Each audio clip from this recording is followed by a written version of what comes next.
Chapter 1. The Unveiling of the Collector's Journal. It was on a brisk autumn morning that Hercule Poirot found himself standing before the grand façade of Thornwood Manor, its ivy-clad turrets glinting in the pale dawn light. A letter, bearing the seal of the British Museum, had summoned him without delay. Monsieur Poirot, your reputation for extracting truth from the most arcane of puzzles is essential.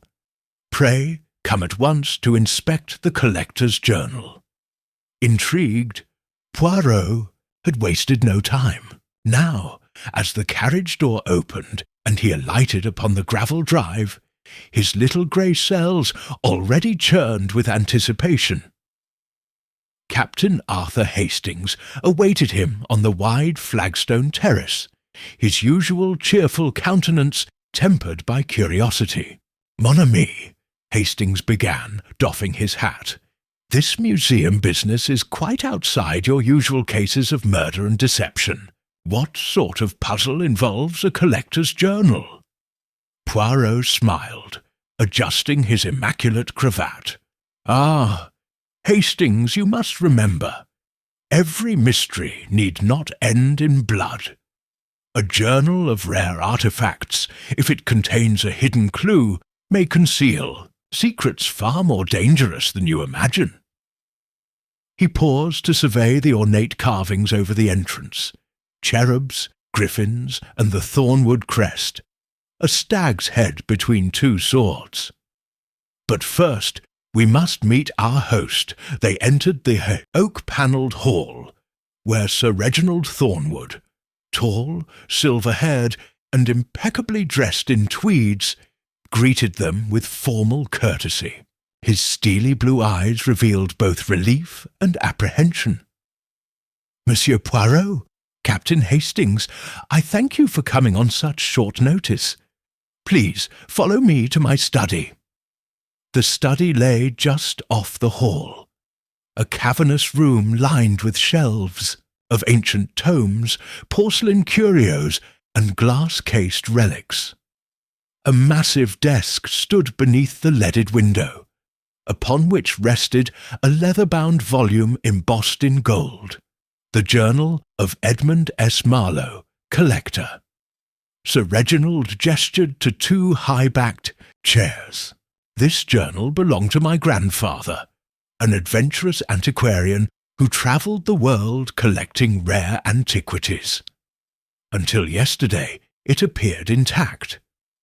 But this morning I discovered a page torn from the midst, page 117, concerning an Egyptian talisman said to reveal the whereabouts of a lost pharaoh's tomb." Poirot leaned forward, steepling his fingers. "You say the page is missing, and you believe someone stole it?" Sir Reginald nodded gravely. "Yes, I found the torn journal on the desk, the loose page gone. The desk drawer was locked when I retired, yet the key lay on the tabletop this morning." Hastings frowned. "No sign of forced entry?" "None whatsoever," Sir Reginald confirmed. "My staff are loyal, yet I cannot be certain." Poirot stood and circled the desk. He inspected the leather cover, noting the gold filigree's precise embossing. He ran a finger along the stitching, then opened the front flap. "Does your grandfather's handwriting fill the pages entirely?" Sir Reginald fetched a brass lamp and joined Poirot at the desk. "Entirely. Every entry is his own hand, from the Greek inscriptions he copied to the aerial sketches. Only one passage disturbed me. A cipher he wrote in margin alongside page 1. A notation. L'Égypte attend la vérité. Egypt awaits the truth. But without page 117, the meaning eludes me." Poirot nodded, closing the journal carefully. "Very well. Citizen Thornwood, I shall require a list of all those who had access to this room, including staff and recent visitors. Hastings, perhaps you will take note while I inspect the room further." Hastings produced his notebook.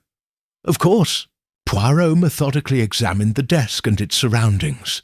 The ornate inkwell, a blotter edged in crimson velvet, a crystal paperweight shaped like a scarab. He paused at the windowsill and studied the faint smears of dew on the outside pane. Notice, Hastings, the smear pattern, horizontal strokes, as if someone wiped condensation aside to peer out. He tapped a gloved finger.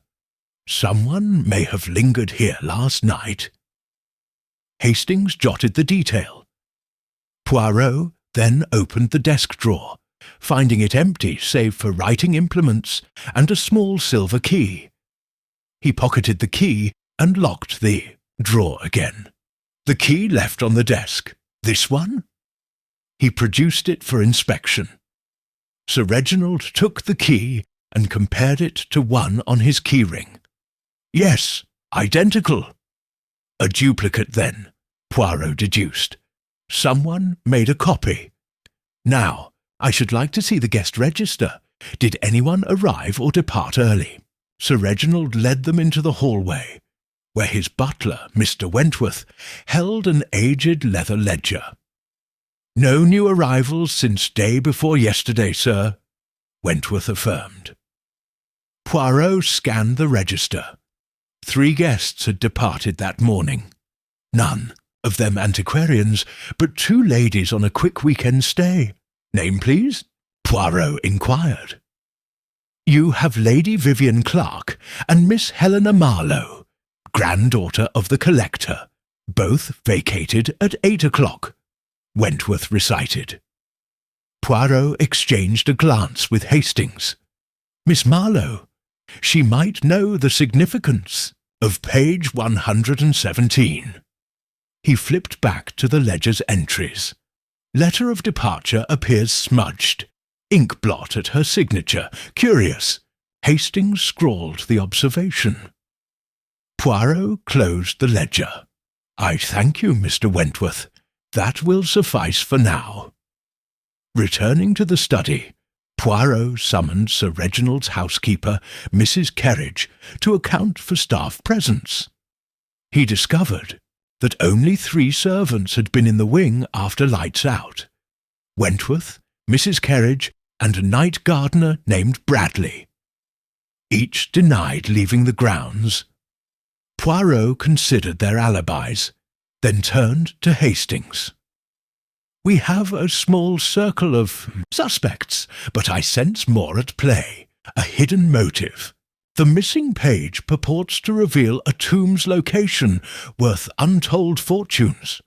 Someone covets that knowledge." Sir Reginald paled. "Indeed, the Egyptian talisman described on that page is rumoured to possess mapping properties.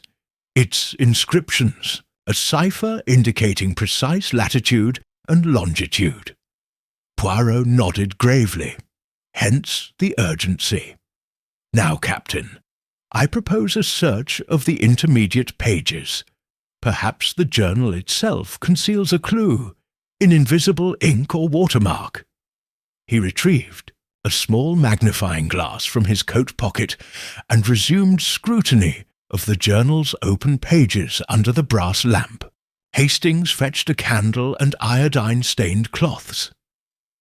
As they tested for invisible inscriptions, applying gentle heat to each sheet, Poirot's face grew animated when a faint ribbon of writing emerged along page 32. A sketch of a stylized, annotated in French, "Regardez le miroir, look to the mirror." "A mirror!" Poirot exclaimed softly. "Sir Reginald, do you keep any ancient looking-glass in this room?" Sir Reginald gestured to a tall cheval mirror near the fireplace. "Yes, brought from Cairo many years ago." Poirot strode to the mirror, lifted its heavy gilt frame, and discovered at its back an owl-shaped latch. With the silver key from his pocket, he unlocked it. The frame swung open to reveal a narrow hidden niche. Inside lay the torn page 117, rolled carefully and tied with crimson ribbon. Sir Reginald approached in astonishment. By the Nile! But how? Poirot extracted the page and returned to the desk. He unrolled it gently, a detailed transcription of hieroglyphs, followed by a ciphered grid. My theory, mon ami, is that the thief attempted to spirit the page away, but feared detection and concealed it in the mirror, planning later retrieval. He studied the torn edge of the page. Notice the cut is jagged, done hastily, but the ribbon suggests intention to preserve. Hastings whistled softly. Remarkable concealment. Poirot nodded. Indeed, but not beyond the reach of my little grey cells. Now, we must learn who knew of the mirror's secret catch. That information is as closely guarded as the page itself. Sir Reginald leaned forward. Only my grandson Edward ever asked about that mirror when he visited in childhood. My other guests knew nothing of it. Poirot turned to Hastings. We have narrowed our suspect pool further, but first let us restore the journal to its rightful state. He placed the page carefully back within its niche and relocked the mirror, wiping away fingerprints with a gloved hand. Sir Reginald watched, gratitude in his eyes. Monsieur Poirot, you have saved a family treasure, and possibly the secret to a pharaoh's tomb. Poirot inclined his head. All in a morning's work, monsieur. Yet the puzzle remains.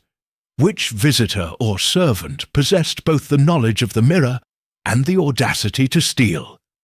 We shall discover the thief's identity and the motive before the day is out.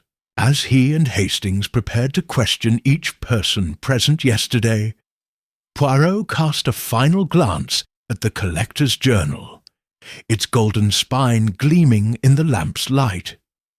In those pages lay not only ancient lore, but the threads of human avarice and loyalty, threads he intended to unravel one by one until the truth emerged in full. Chapter 2.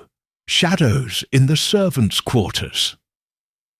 The midday sun had climbed high above Thornwood Manor when Poirot and Hastings emerged from Sir Reginald's study, the rescued page of the collector's journal safely stowed away. Yet, despite the bright light, a shadow hung over the grand house. The knowledge that someone within had dared to pluck a priceless secret from its hiding place. Poirot's little grey cells were already alight with theories. Mon ami, Poirot murmured as they crossed the marble foyer. We have recovered the journal page. But the question remains.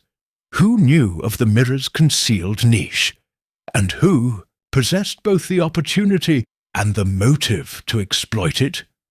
We must begin with the staff. Hastings nodded. A wise approach. Everyone who entered the study yesterday must be examined, especially those with keys or knowledge of the house's hidden corners. They summoned Mr. Wentworth, the butler, to the library. His posture was impeccable, but his face bore traces of unease. Poirot observed the faint tremor of Wentworth's left hand as he produced his ledger of duties. Monsieur Poirot, Wentworth said with meticulous calm, how may I assist you further? Poirot smiled gently. I wish first to verify your comings and goings. According to Sir Reginald, you retired for luncheon at 12:30 yesterday. Is that correct? Wentworth glanced at his ledger. Indeed, at 29 minutes past the hour. I then returned at 1:45 to prepare the drawing-room for tea." "And during that interval," Poirot pressed, "did you, or any other staff member, enter the study wing?" The butler's lips drew a thin line. "The housekeeper, Mrs. Kerridge, sent for me regarding tea service. I passed through the corridor, but did not enter the study itself. Thank you, Monsieur Wentworth." Poirot turned to Hastings. "Note that he passed but did not enter. Next, the housekeeper." They found Mrs. Kerridge in the scullery, supervising the cleaning staff. Half a dozen maids hurried about, polishing silver and arranging flowers. Poirot requested a moment of her time, and she curtsied, smoothing her apron. "Madam," Poirot began, "I understand you have charge of the house's domestic affairs. Did you enter the study wing after midday yesterday?" Mrs. Kerridge's eyes flicked to the sky, perhaps praying her answer would suffice. "I went there twice, monsieur. Once at 1 o'clock to fetch a silver tray for tea, and again at 2 to adjust the curtains, which were blowing in a breeze from the open window." Poirot's keen gaze noted a faint smudge of dust upon her wool sleeve, dust not present on the armchairs earlier. "And you recall whether the journal lay upon the desk on either occasion?" The housekeeper hesitated. I did not notice anything amiss, monsieur. I was focused on the task." "Very well." Poirot inclined his head. "You may return to your duties." Outside the scullery, Hastings whispered, "Her sleeve has a spot of grey dust, like from old bookshelves. She may have leaned against the tomes in the niche corridor." Poirot tapped his chin. "Perhaps. But note her detailed recollection of times, more precise than Mr. Wentworth's. This suggests awareness of scrutiny." They next visited the gardener's wing, where Bradley, the night gardener, was airing his coat after tending the rose beds. He looked startled to see Poirot. "Monsieur Poirot," he stammered, wiping dirt from his brow, "what can I do for you?" Poirot produced a small magnifying glass. "I wish to know whether you ventured indoors yesterday afternoon. Your duties typically conclude at dusk, but did you return to the house for equipment or keys?" Bradley shifted. "No, sir. I stayed outside until closing time. I did, however, come in to fetch a pair of pruning shears at exactly 12 o'clock, then repacked them in the tool shed." "Thank you. Do you recall seeing any unusual footprints in the study corridor?" Poirot pressed. Bradley frowned. "I cannot say. Inside is not my domain, monsieur." "You are excused." As they left, Poirot whispered, "His alibi is weak, but his domain lies outside. The niche is indoors, unlikely his doing." Hastings shrugged. "Then our suspects narrow to Wentworth and Kerridge, or a visitor." "Precisely." Poirot turned his steps toward the drawing-room, where Lady Vivian Clark and Miss Helena Marlowe awaited, both recently departed and due back to collect belongings. They had lingered after hearing of the theft. In the ornate salon, Lady Vivian, perched on a chaise, flipping through a fashion periodical, while Miss Marlowe, petite, dark-haired and intense, stood by the fireplace, her eyes fixed on the mantel mirror.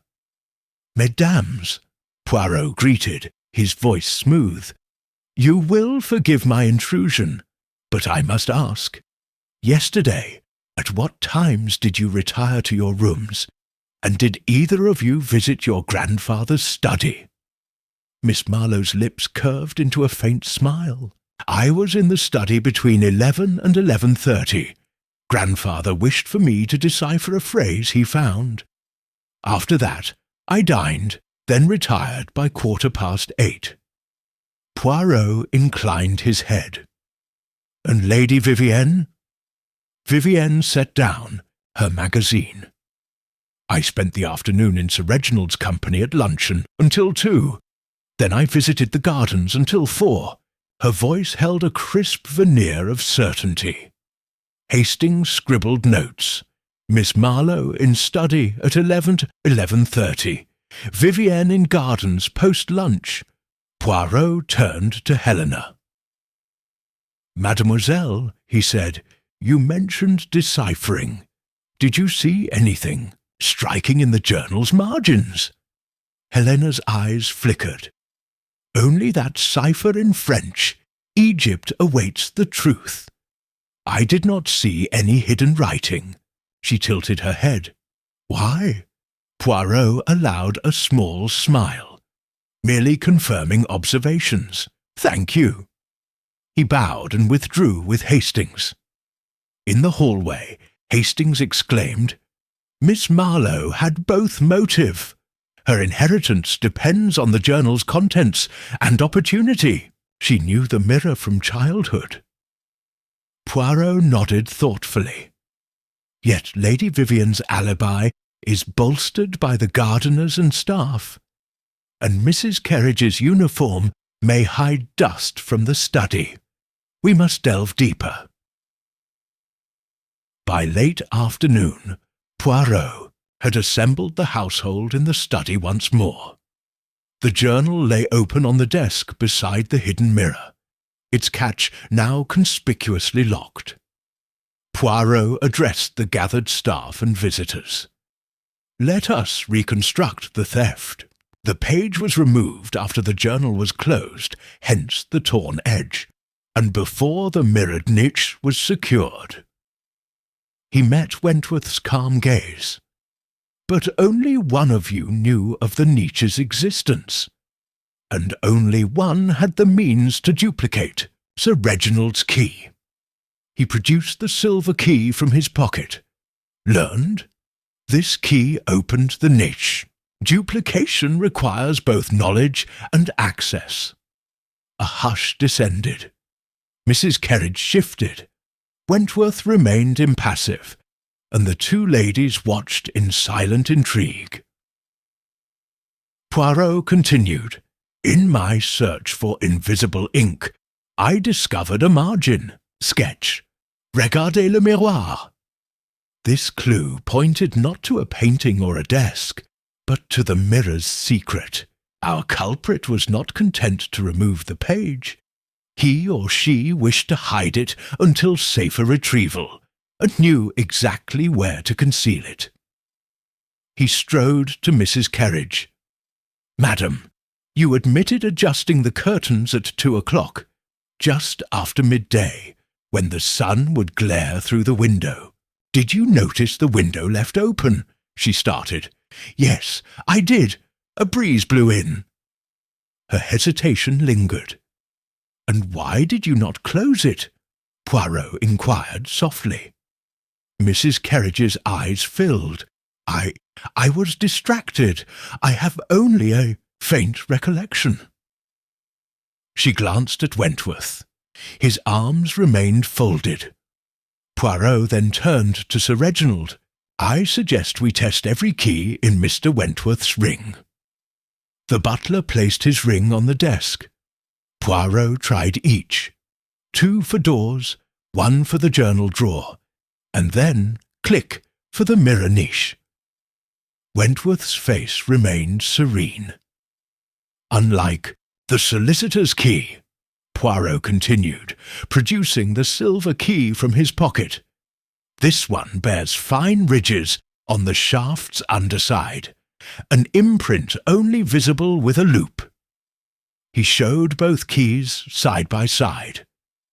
"Duplication is evident." Wentworth took a slow breath. "Monsieur Poirot, I confess." His composure cracked. "I performed the work of copying the key at Miss Marlowe's request. She said only a true collector's heir could unlock the secret, and she pleaded for that page to uncover her inheritance, before anybody else." He turned to Helena, who lowered her gaze. "I own my fault in this matter." Helena stepped forward, her face flushed. Yes.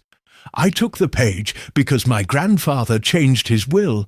He grows frail, and I feared I would lose my share unless I secured his greatest secret. I never meant to harm him. I intended only to read the cipher and return the page before anyone noticed. Sir Reginald's eyes brimmed with disappointment. My dear child, why not speak openly? Helena wept. I was afraid. Forgive me. Poirot closed the journal. Mademoiselle, your fear led you into wrongdoing, yet your heart sought truth of your own lineage, not greed. I trust you will return the page to its rightful place. Helena bowed her head. Immediately, she moved to the mirror, unlocked the niche with Sir Reginald's original key, and restored the journal page. She then locked it with the true key. Sir Reginald embraced his granddaughter. All is forgiven. We shall discuss your inheritance without secrets. Poirot turned to the assembled company. And thus the mystery is resolved. Knowledge of the mirror, a forged key, and a daughter's fear created this puzzle. But truth, like the journal's page, cannot be hidden indefinitely. Let us all learn that honesty is the greatest treasure. The household exhaled as one.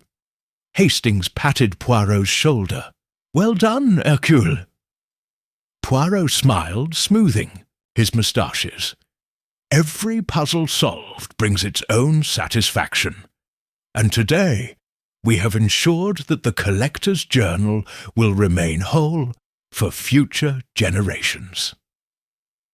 He closed the journal and lifted his head, the little grey cells already at work. But for now, content that yet another mystery had met its just conclusion. Chapter 3. The Cipher Among the Artifacts. The late afternoon light in Thornwood Manor's grand gallery fell in, long gilded stripes across marble floors and beneath soaring vaulted ceilings. Cases of glass displayed gilded bronzes, Chinese porcelain, and relics of vanished civilizations. At the far end, beneath a vast oil painting of Sir Edmund Marlowe beside the Ganges River, stood Hercule Poirot and Captain Hastings, the collectors, journal gripped in Poirot's gloved hand. Mon ami, Poirot murmured, tilting the journal so the dying light struck its open pages. We have recovered page 117. It contains hieroglyphs and that ciphered grid. Yet, without the means to interpret the cipher, our clue remains incomplete. He lowered his magnifying glass and surveyed the treasures around him. We must seek the artifact that unlocks this code. Let us begin where my little grey cells tell me the secret lies. The gallery's map case. Hastings nodded and fell into step beside him. There, next to the Moroccan astrolabe and the Navajo weaving. He indicated a tall mahogany cabinet, crowned with an antiquarian globe, engraved with explorers' roots. Poirot meandered toward it, pausing to admire two small ostrich-egg goblets, prized treasures from Marlowe's African expedition. He ran a fingertip beneath the glass shelf, noting a faint smudge of dust. Observe that the case's glass door is usually spotless, Poirot said, glancing at the brass keyhole. Yet here we see a smear. Someone must have opened it recently. He produced the silver key from his waistcoat and unlocked the cabinet. Hastings retrieved a leather-bound atlas, its cover stamped Marlowe Expedition Maps.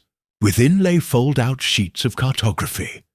The Nile's upper cataracts, the jungles of Borneo, and, interestingly, the floor plan of Thornwood Manor itself, annotated in tiny handwriting.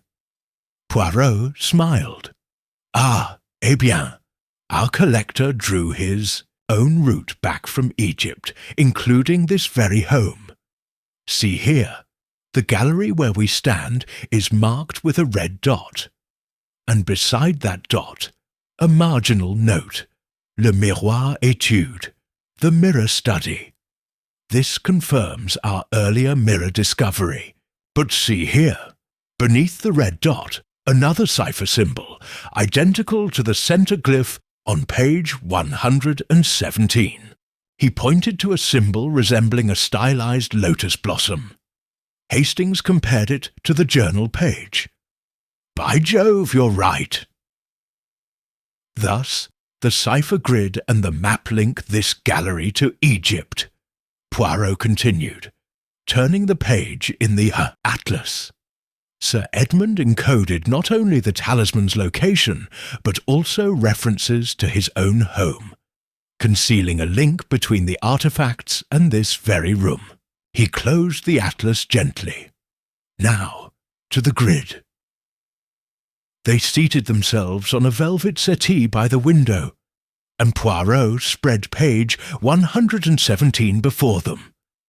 The hieroglyphs at top described the lotus of truth, and the instructions, "Find the blossom that never fades." Below lay a 7x7 grid, filled with letters in alternating ink shades, crimson and ebony. Hastings scrawled a quick copy in his notebook. "Mon Dieu," Poirot whispered, "it is a double acrostic. We must overlay the gallery's catalogue." He leapt to his feet. "Come, Hastings, we shall retrieve the gallery inventory ledger."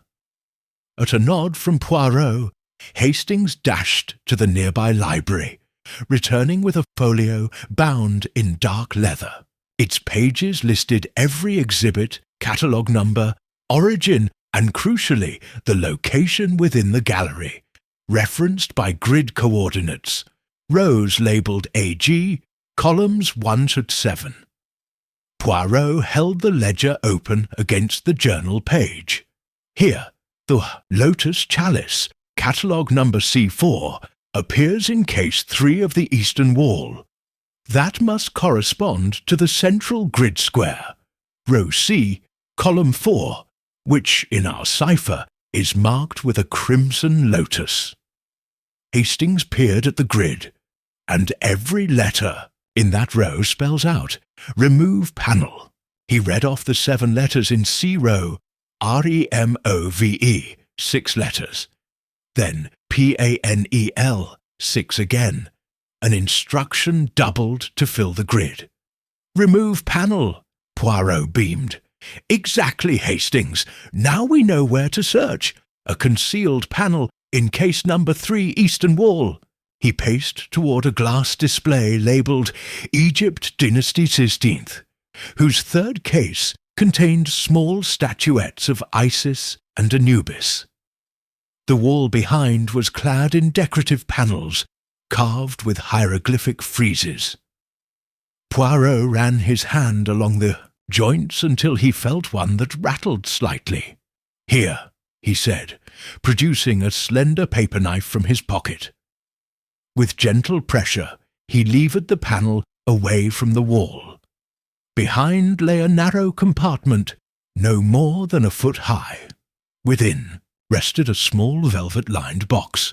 Hastings lifted it and opened the lid to reveal a burnished bronze lotus blossom, its petals enamelled in lapis lazuli. "Le lotus de vérité," Poirot exclaimed softly. "The lotus of truth, described in our journal. This talisman was never shipped back from Cairo. They kept it here at home, and here, cradled in velvet, it awaits the rightful heir." He closed his eyes briefly, but we must confirm its authenticity and its connection to the missing tomb. Hastings tapped the lid. "Should I ring for Sir Reginald?" "Not yet," Poirot said, inspecting the petals. Each was engraved with minuscule hieroglyphs, names of the pharaoh's guards and the date of interment. Poirot produced a jeweller's loupe and examined them one by one as the light waned. These inscriptions match precisely the text on the journal's hieroglyphic section. This is indeed the talisman described on page 117. He rose, placing the lotus gently back in its box and slipping the box into his coat. Now, mon cher Hastings, we must consider motive. Who would steal the journal page and search for this talisman? And why conceal it here? Our culprit knows Marlowe law intimately, far beyond the knowledge of any curious visitor. Hastings furrowed his brow. Miss Marlowe, perhaps. She might have wished to claim the talisman for herself. Poirot shook his head. Miss Marlowe pleaded ignorance, and her act was the page theft, not this precise recovery of the lotus. No, this is the work of someone on staff, someone with access to the gallery at odd hours. He paused. Mrs. Kerridge, perhaps, or Wentworth himself. Just then a soft footfall echoed. Sir Reginald appeared in the gallery doorway, his expression hopeful, yet apprehensive. "Monsieur Poirot, have you found anything?" Poirot greeted him with calm dignity. "Sir Reginald, we have indeed. The talisman lies within this box." He gestured to Hastings, who produced the lotus blossom. Reginald's eyes widened as he approached. "And the journal page?" Reginald asked, glancing at Poirot's coat. "Pocket. In its secret niche," Poirot replied. "But more pressing is the question of trust. The talisman was hidden here for safekeeping, but someone among your staff, or a nocturnal visitor, knew precisely where to look. We must unmask this person." Reginald's face grew grave. "My household is small, but my trust is great. If there is betrayal, I wish it known at once." He motioned toward the gallery exit.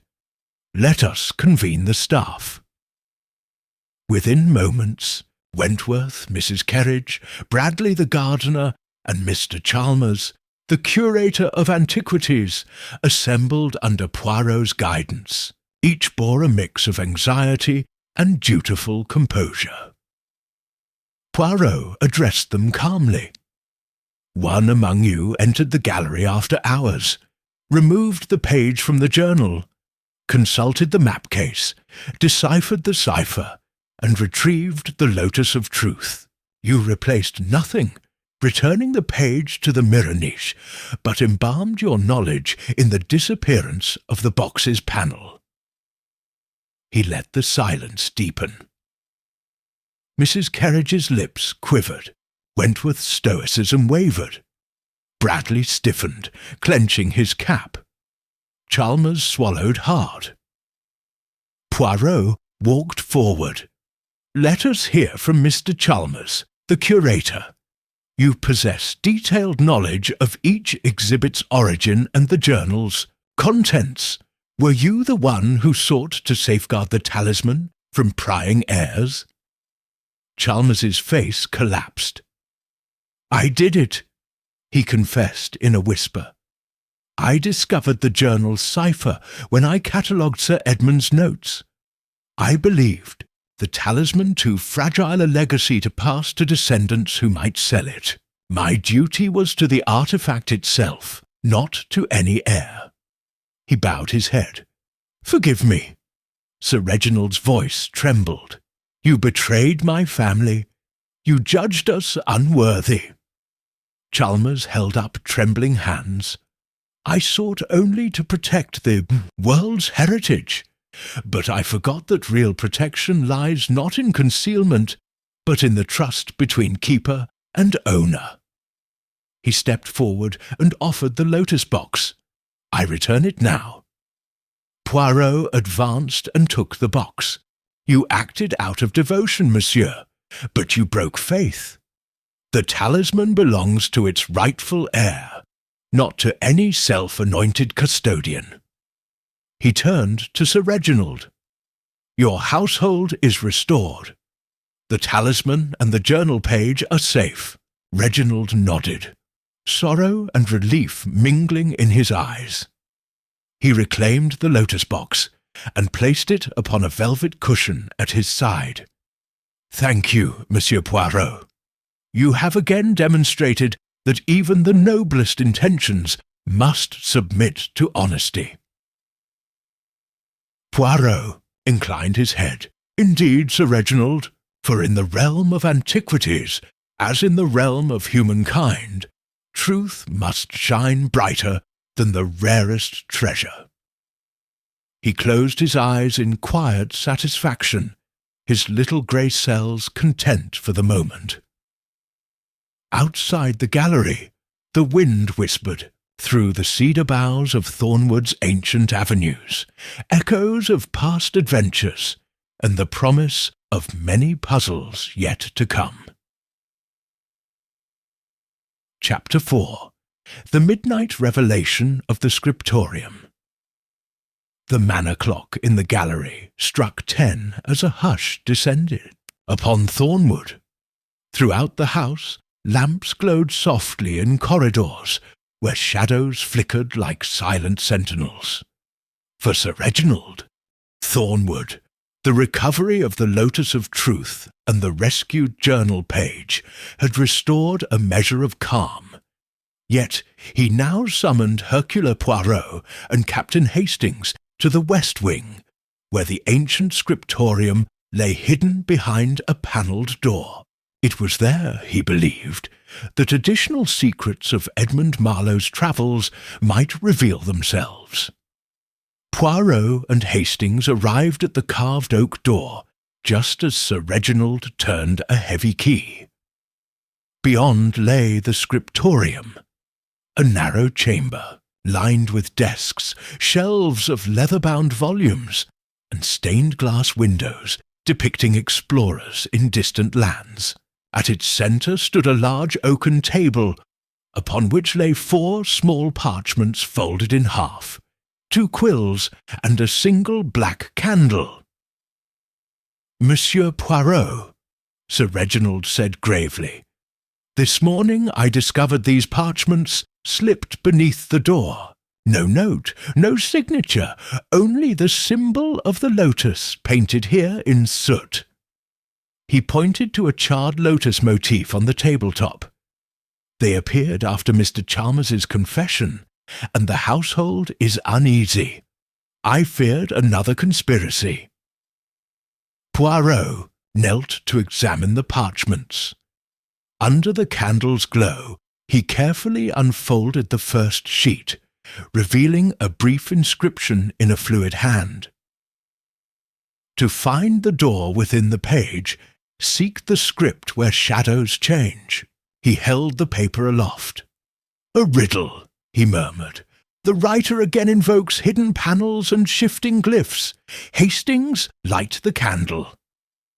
Hastings struck a match and set the black candle alight. Its flame flickered strangely, casting dancing shadows on the stained glass. Poirot examined the 4 parchments in turn. Each bore a couplet, each more cryptic. "Ew. When ink runs red upon the white, the glyph once lost reveals its light." Third, align the margins, top to base, and read the script in mirrored space. 4. Return the lotus where it lay, or face the curse of broken clay. Sir Reginald paled. Broken clay! The sarcophagus shards Sir Edmund brought from the temple at Karnak. He believed they held spiritual power, but never spoke of curses. Poirot rose, smoothing his moustaches. This anonymous poet knows of the lotus, of the journal, and of the hidden panels. The threat is veiled but real. We must decipher these verses at once, for they may point to an even deeper secret beneath this manor. He laid the parchments side by side on the table. We tackle them in order. Verse I speaks of a door within the page. Surely the journal page itself conceals yet another aperture. He took the rescued page from his coat pocket and placed it beside the couplets. Observe, Hastings, the margins of this page bear smudges in places, faint marks where the French cipher crossed into the blank edges. Perhaps if we fold or align. Hastings bent low, adjusting his spectacles. He aligned the margin of the journal page to the margins of parchment de thèvre. Top to base, mirrored space, he whispered. Poirot, the ink lettering on the verso aligns with notes on the recto, but inverted. Poirot caught on instantly. He held the page before the candle's flame, allowing the heat to render certain letters faintly visible on the rear. Slowly, ghostly red ink appeared, spelling out, "Seek the cipher stone in the foundation." Sir Reginald's breath caught. The foundation stones beneath the gallery floor. They were quarried from Egyptian marble and engraved with a single hieroglyph each. We had them set here in the 19th century, but no one noted their significance. Poirot tapped the table. Then we have verse de Sauteur, when ink runs red upon the white, which is precisely what we have witnessed. Our red ink, made from cinnabar, revealed the hidden message when heated. Thus, verse 1 and verse 2 work together. Now, verse 3 instructs us to align margins in mirrored space. We must then inspect parchment through for its mirrored text. Let us fold it and examine by candlelight. They refolded parchment through exactly as instructed, bottom to top, and held it before the candle. On the folded crease, letters emerged. Under, the third cipher stone from the east, a chamber waits to house the beast. Beast. Sir Reginald frowned.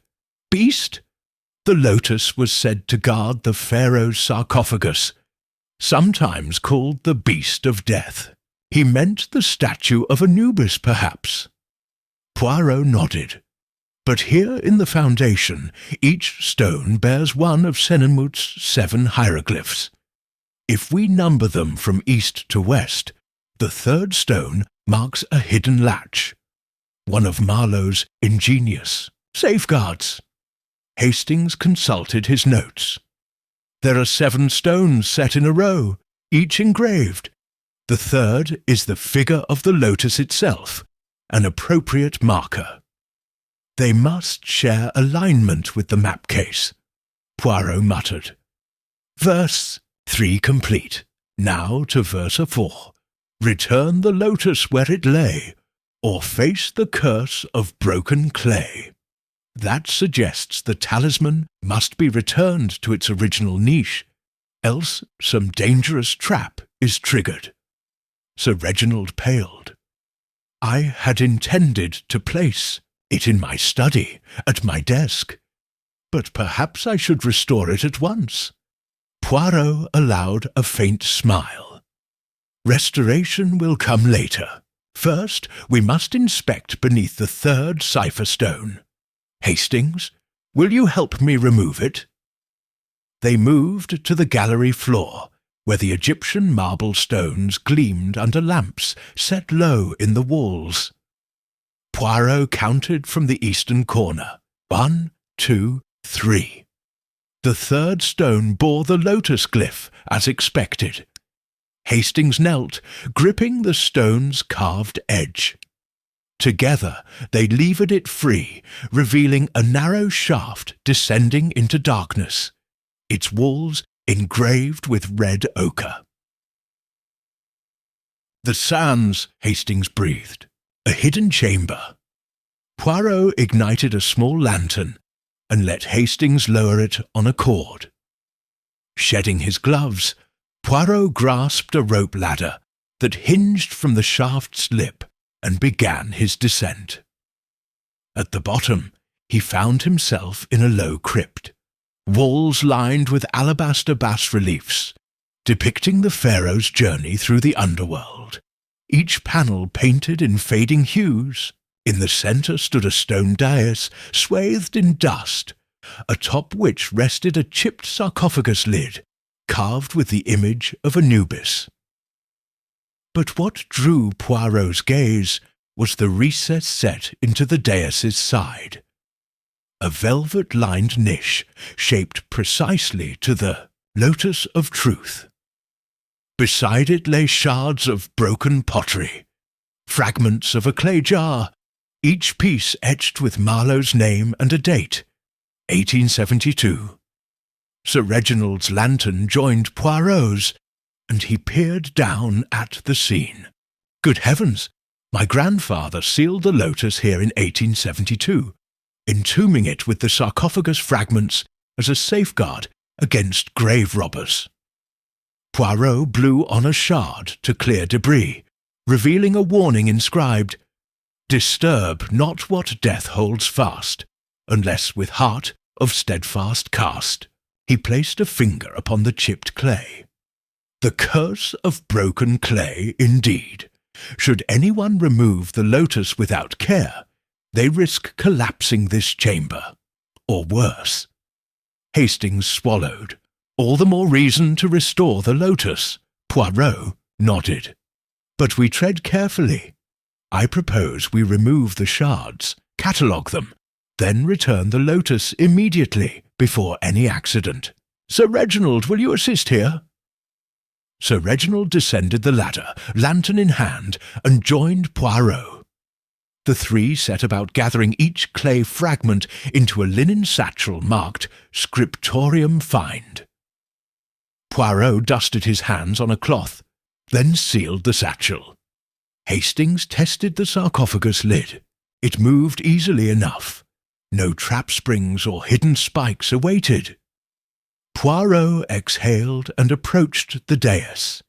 He retrieved the velvet-lined box from his coat and gently lifted the Lotus of Truth. Its petals glowed with lapis and bronze in the lantern light. With solemn care, he placed it back into its niche. A faint click echoed, as if some long-dormant mechanism acknowledged the lotus's return.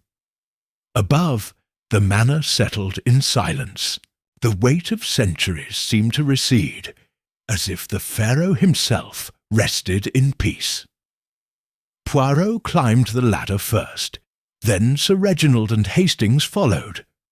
Once the stone slab was replaced, Poirot tapped it with his knuckles. "Secure," says Sir Reginald exhaled. "Thank you, Monsieur Poirot. You have undone a mystery that spanned 3 generations, and a riddle that claimed to threaten grave and guardian alike." Poirot bowed his head.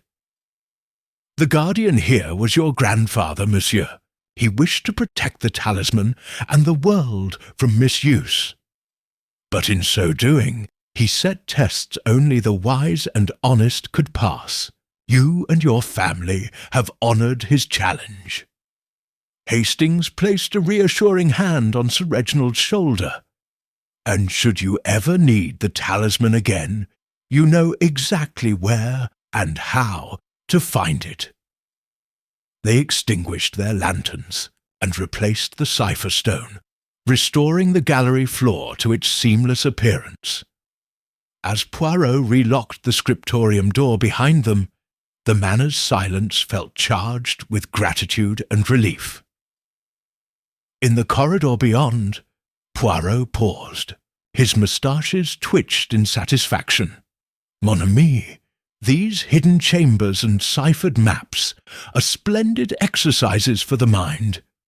But I confess, a quiet evening of port by the fire may suit me better now than another descent into catacombs.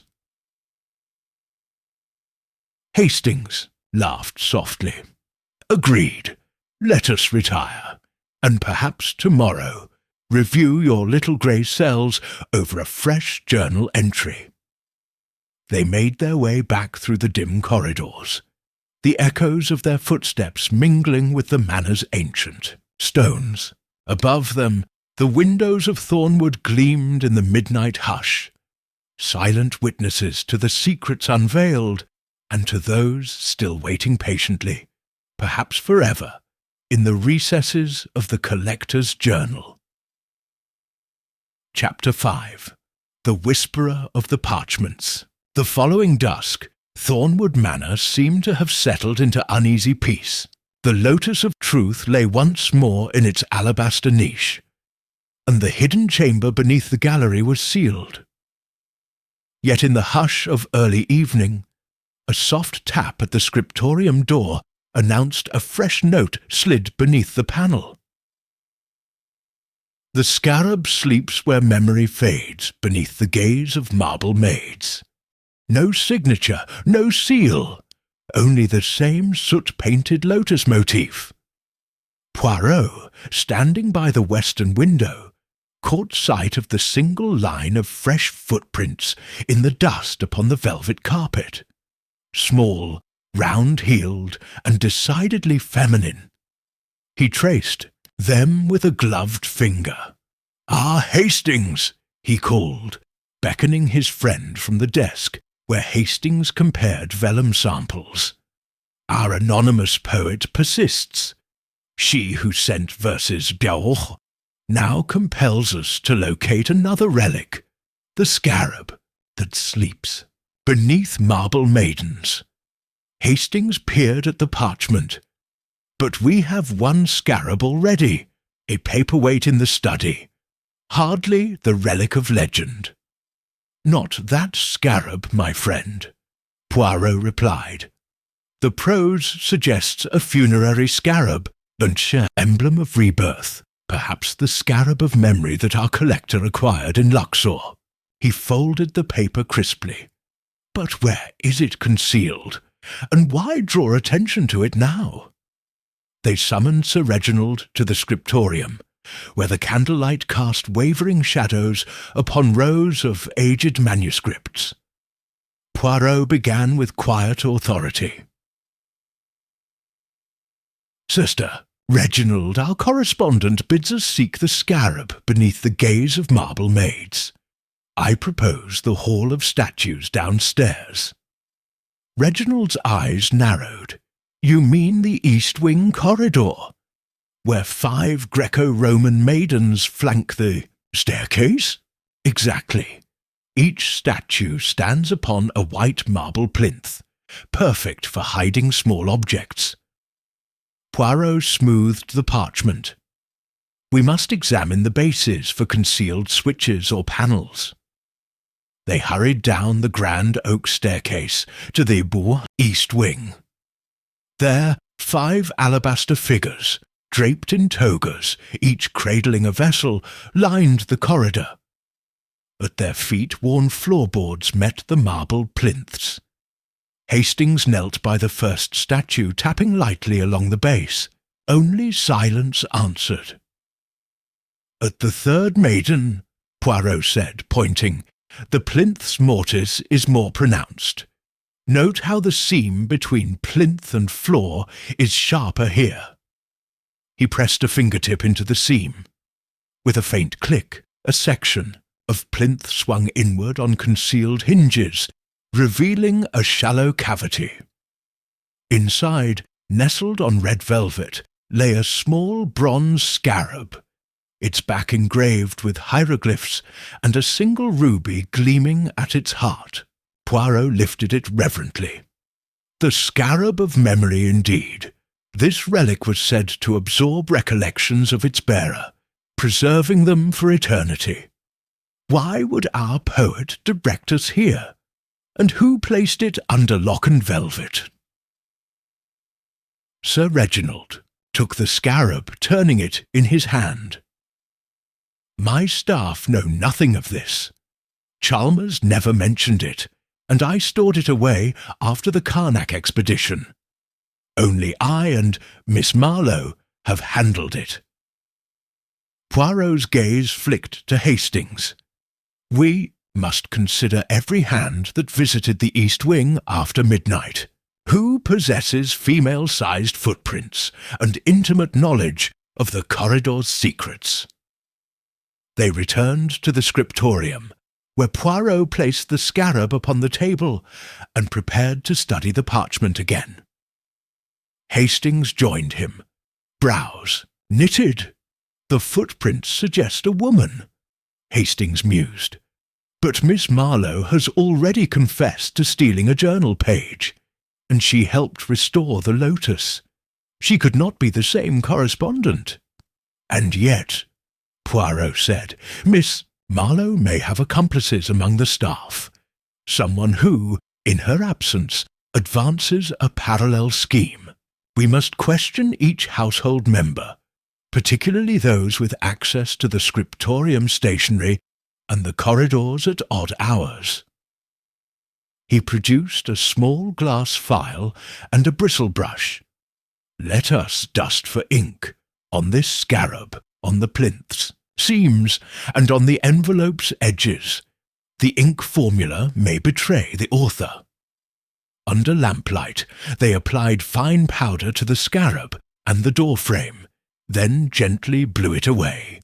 At the edges of the original parchment's soot-marked lotus, minute specks of vermilion ink remained, identical in hue to Mr. Chalmers's cataloguing pen. Yet Chalmers had no reason to send parchments after his confession. He was unlikely to resume the game. Poirot fingered his moustaches. My friend, though Mr. Chalmers handled the scarab on behalf of the gallery, he lacks feminine footwear and poetic flair. I suspect someone else dipped the same ink in soot and vermilion, but to what end? They reviewed the staff roster. Only 2 others bore access to the scriptorium at night: Mrs. Kerridge, the housekeeper, and Lady Vivian Clark, Sir Reginald's weekend guest, who often wandered the galleries after supper. Hastings's eyes widened. Lady Vivian, he exclaimed. Her elegant shoes could leave such prints, and she admires antiquities. Poirot nodded. Yet she has every reason to covet the relic. For scholarly prestige, perhaps.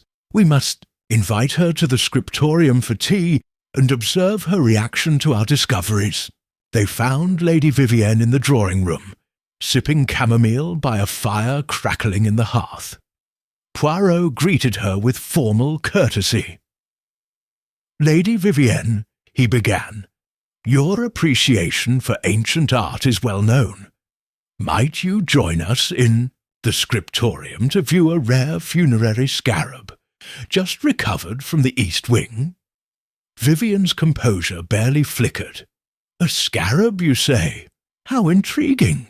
She set down her cup and followed them, her silk slippers whispering on the parquet. In the scriptorium, Poirot laid the scarab and the newly inscribed parchments across the desk. Vivian surveyed them, her dark eyes alight with curiosity. Ah, she murmured, tracing a fingertip along the ruby inlay. A fine piece indeed. May I hold it? Poirot inclined his head. By all means. Vivienne cradled the scarab in both hands, turning it so the lantern light caught the ruby. As she did, a faint smudge of vermilion appeared on her fingertips. Too bright to be mere reflection, Poirot observed discreetly. Hastings stepped forward with a handkerchief. Here, madam, to wipe your fingers. Vivian paused, eyes flickering. She gently bowed, offering the handkerchief. Thank you. As she dabbed at her fingertips, a minute speck of vermilion ink transferred to the cloth. Hastings raised an eyebrow. Curious, is it not?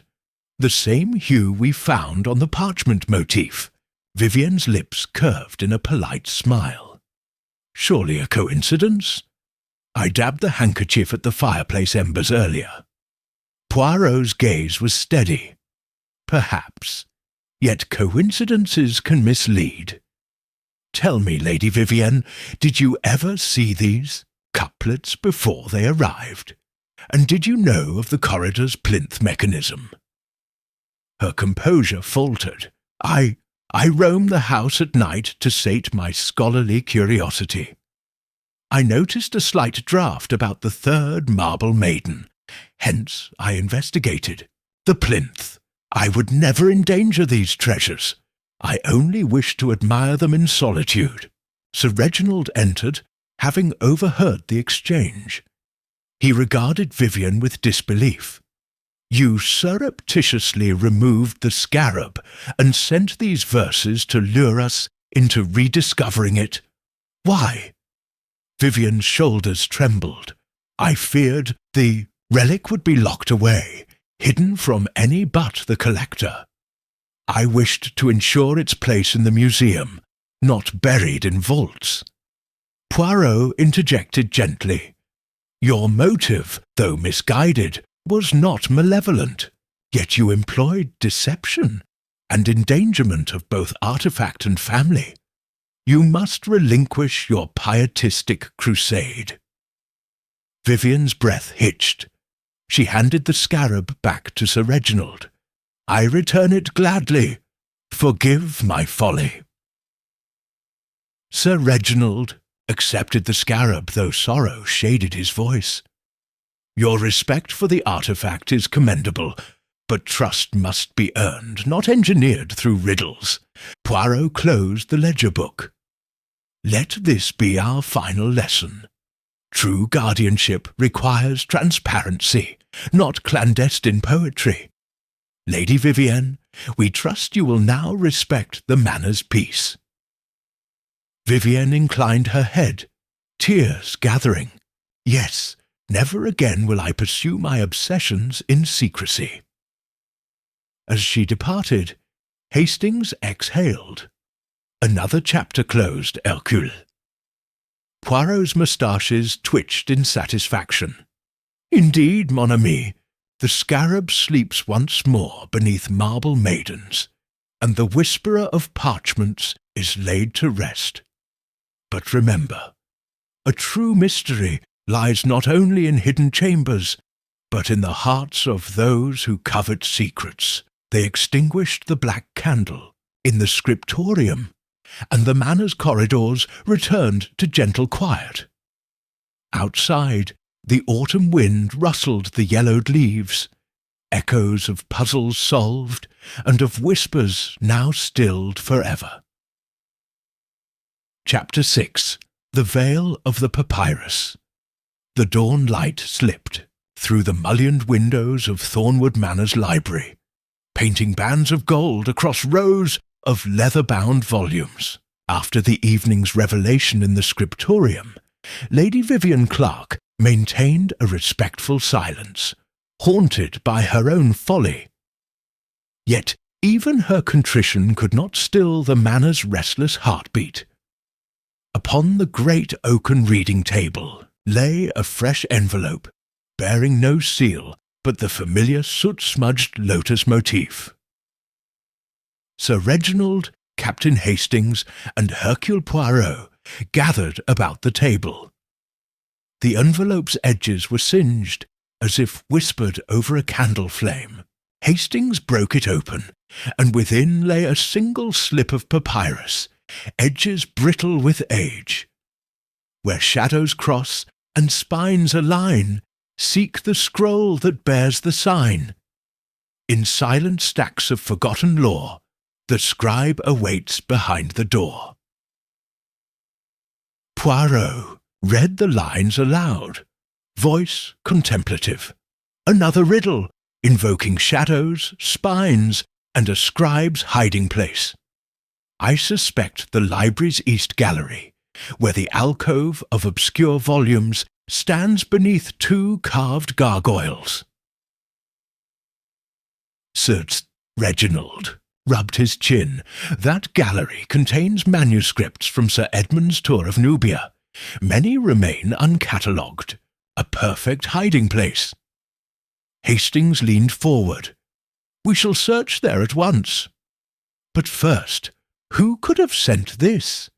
Mrs. Kerridge, Bradley, or perhaps Miss Helena, determined to redeem herself?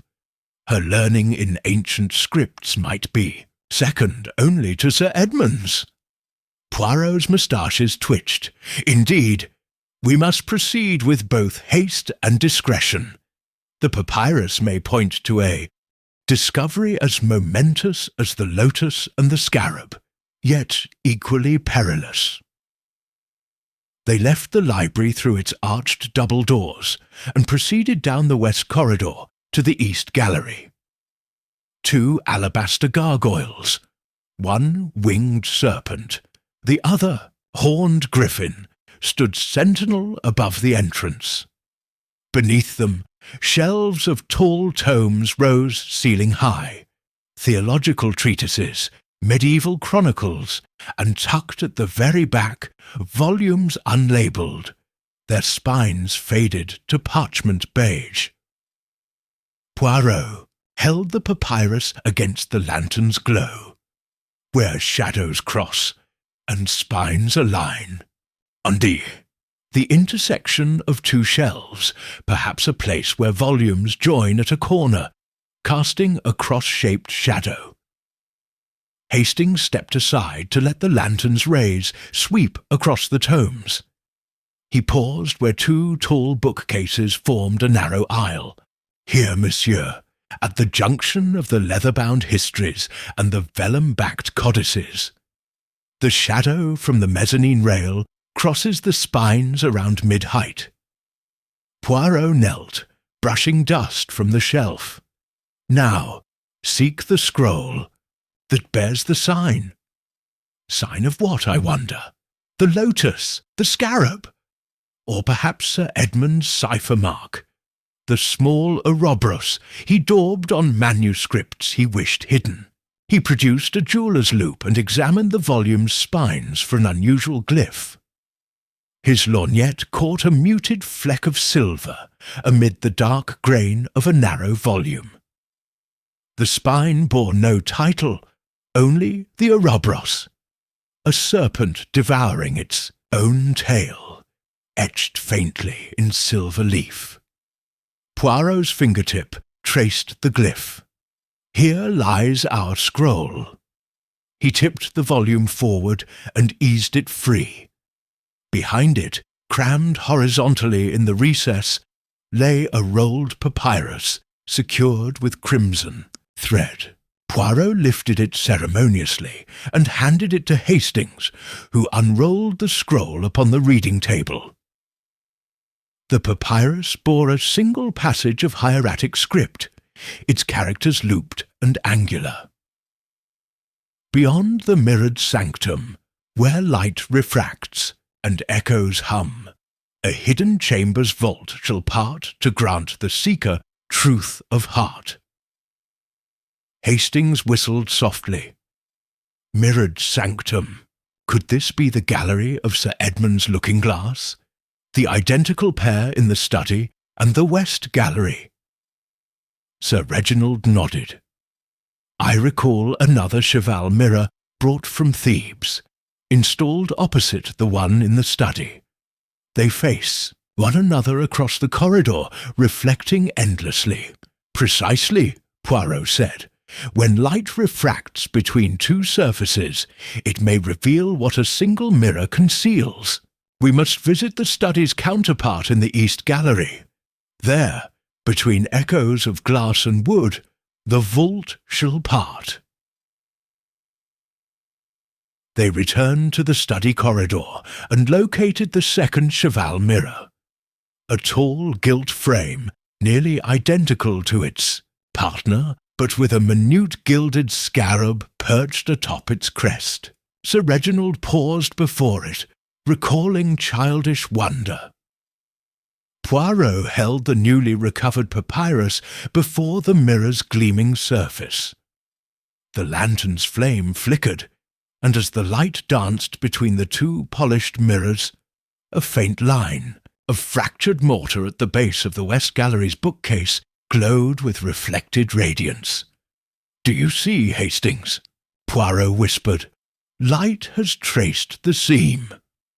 Hastings knelt, inspecting the joint between floor and panelling. He found a narrow brass lever recessed within the moulding. With a gentle push, the panel swung inward on hidden hinges, revealing a flight of narrow steps spiralling downward. Sir Reginald drew a cautious breath. My grandfather never mentioned this staircase. It must lead to a deeper chamber, below the scriptorium. Poirot produced a compact brass lantern from his waistcoat pocket and ignited it. Then onward, mes amis. But take care, for below lies whatever Sir Edmund wished, all but the most steadfast to forget. They descended the spiral stairs, the walls hewn from cold stone, carved with geometric patterns reminiscent of Nubian reliefs. Each step echoed faintly. The air grew damp and perfumed with ancient dust. After a dozen paces, the narrow stairs ended in a low stone archway, beyond which lay a vaulted chamber. The lantern's beam swept across the room. Along its walls stood alcoves housing dozens of ceramic jars, their lids sealed with wax and stamped with the Ouroboros. At the far end, on a raised dais, sat a stone chest bound with iron bands.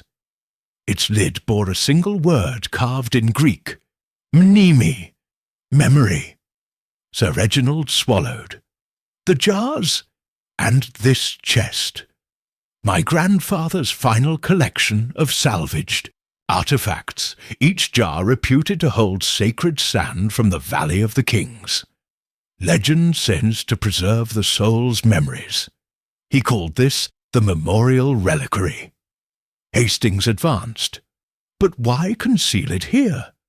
And why lure us to uncover it now? Poirot stepped forward and laid a gloved hand on the chest's lid. Perhaps to test our mettle as before. The papyrus, truth of heart, suggests only one of pure intent may open this reliquary. He knelt and examined the iron bands for a keyhole or clasp. He found 3 small indentations, each shaped like one of Marlowe's cipher symbols, lotus, scarab, and Ouroboros. Poirot looked up. We must press these in the correct sequence. But the papyrus gives no direct clue. Let us recall. First we sought the lotus, then the scarab, and finally we followed Ouroboros-marked volumes. Thus our sequence is lotus, scarab, Ouroboros.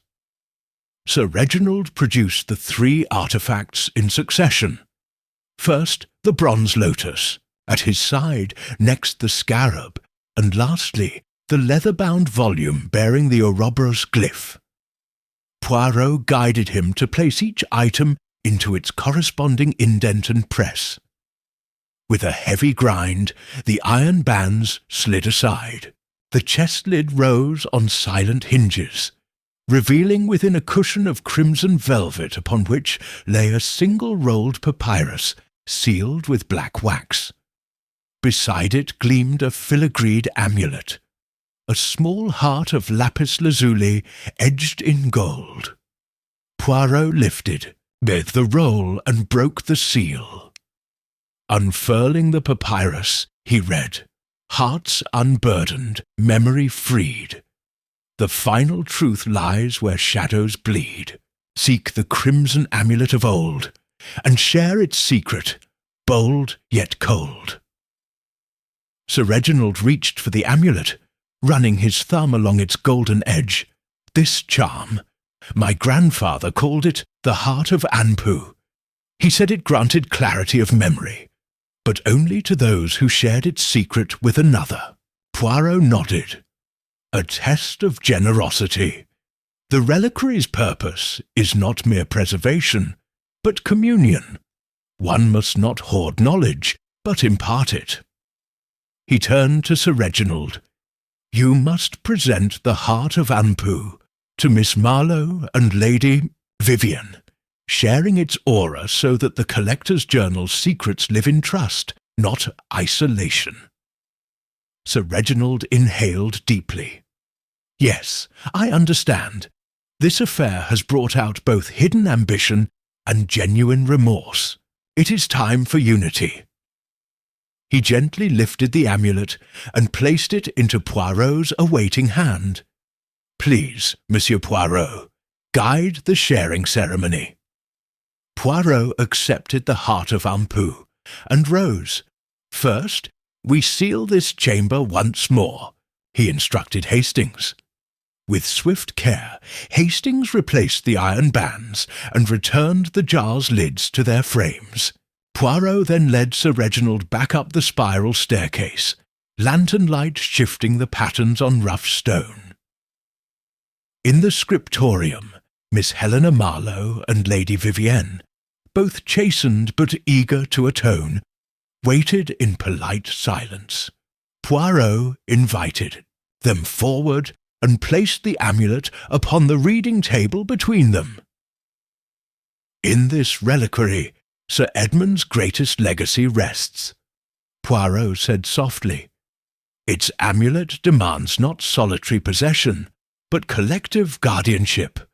To unlock its power, you must both agree to honour its purpose, preserving memory and sharing truth.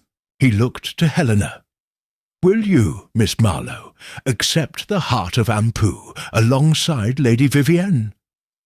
Helena stepped forward, eyes bright. Yes, monsieur. Together we shall safeguard Sir Edmund's legacy. Lady Vivienne reached out, touching Helena's hand, and then the amulet's lapis core. I pledge my service and my trust. Poirot inclined his head. Then the ceremony is complete. He returned the amulet to Sir Reginald. Place it among the collector's journal and the lotus of truth, symbols of knowledge recovered, of memory preserved, and of unity restored.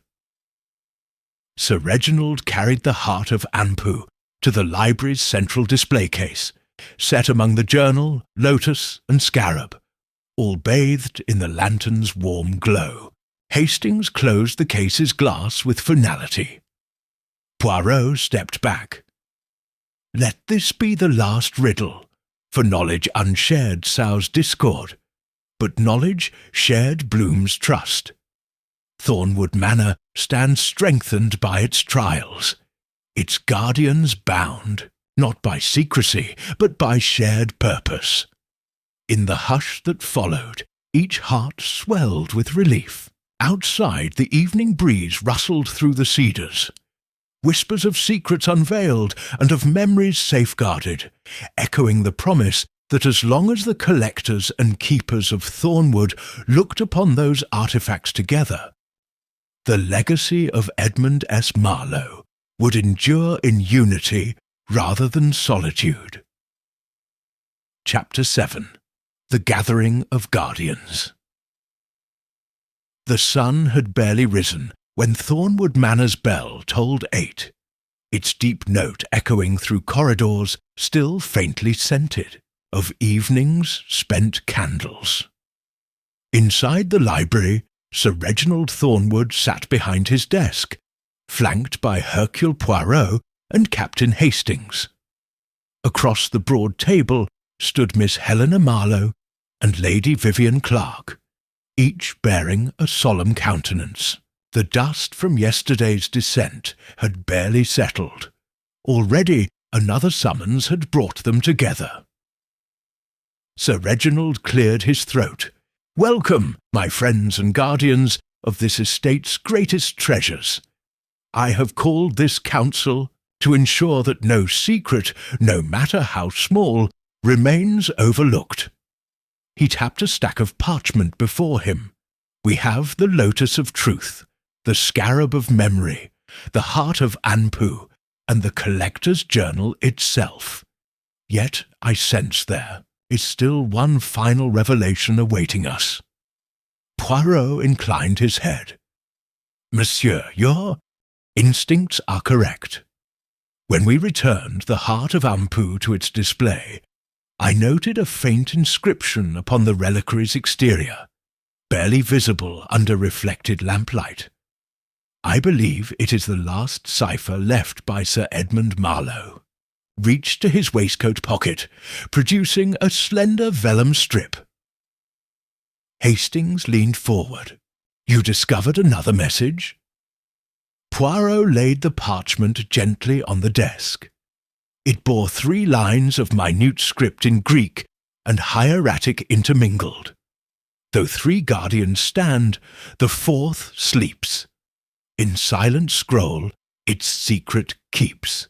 To wake the slumbering voice of stone, one heart must yield what it has known. Lady Vivian studied the words. A 4th guardian! But we have 4 artifacts already. Precisely, Helena said softly. The 3 tests have been met by 4 guardians. Father, daughter, friend, and stranger. Sir Edmund must have hidden a 4th relic, one we have not yet found. She pointed at the line.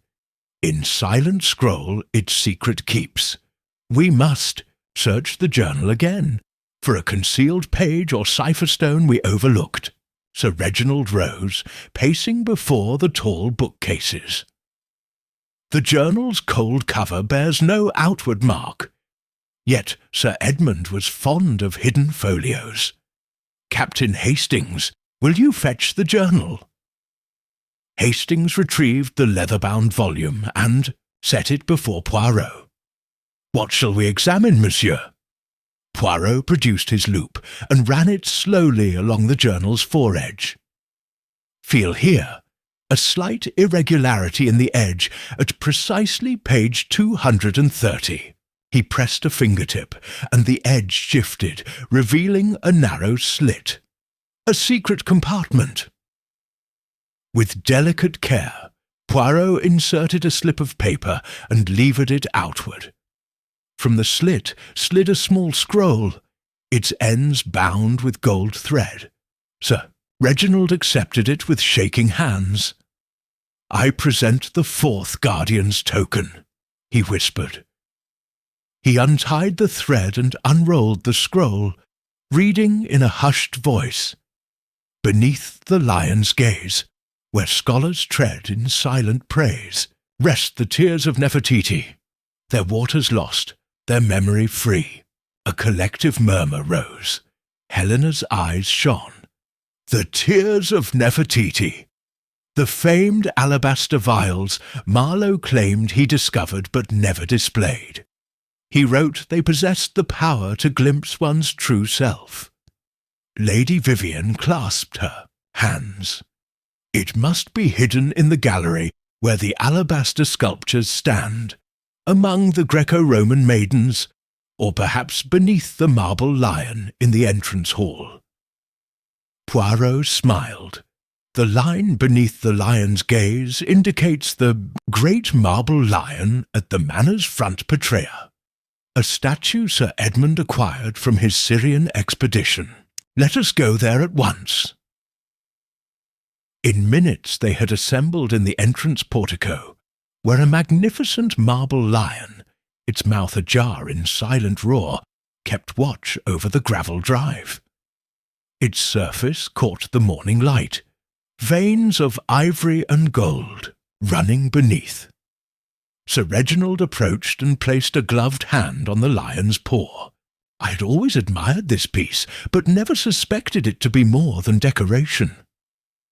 Poirot measured the statue's base.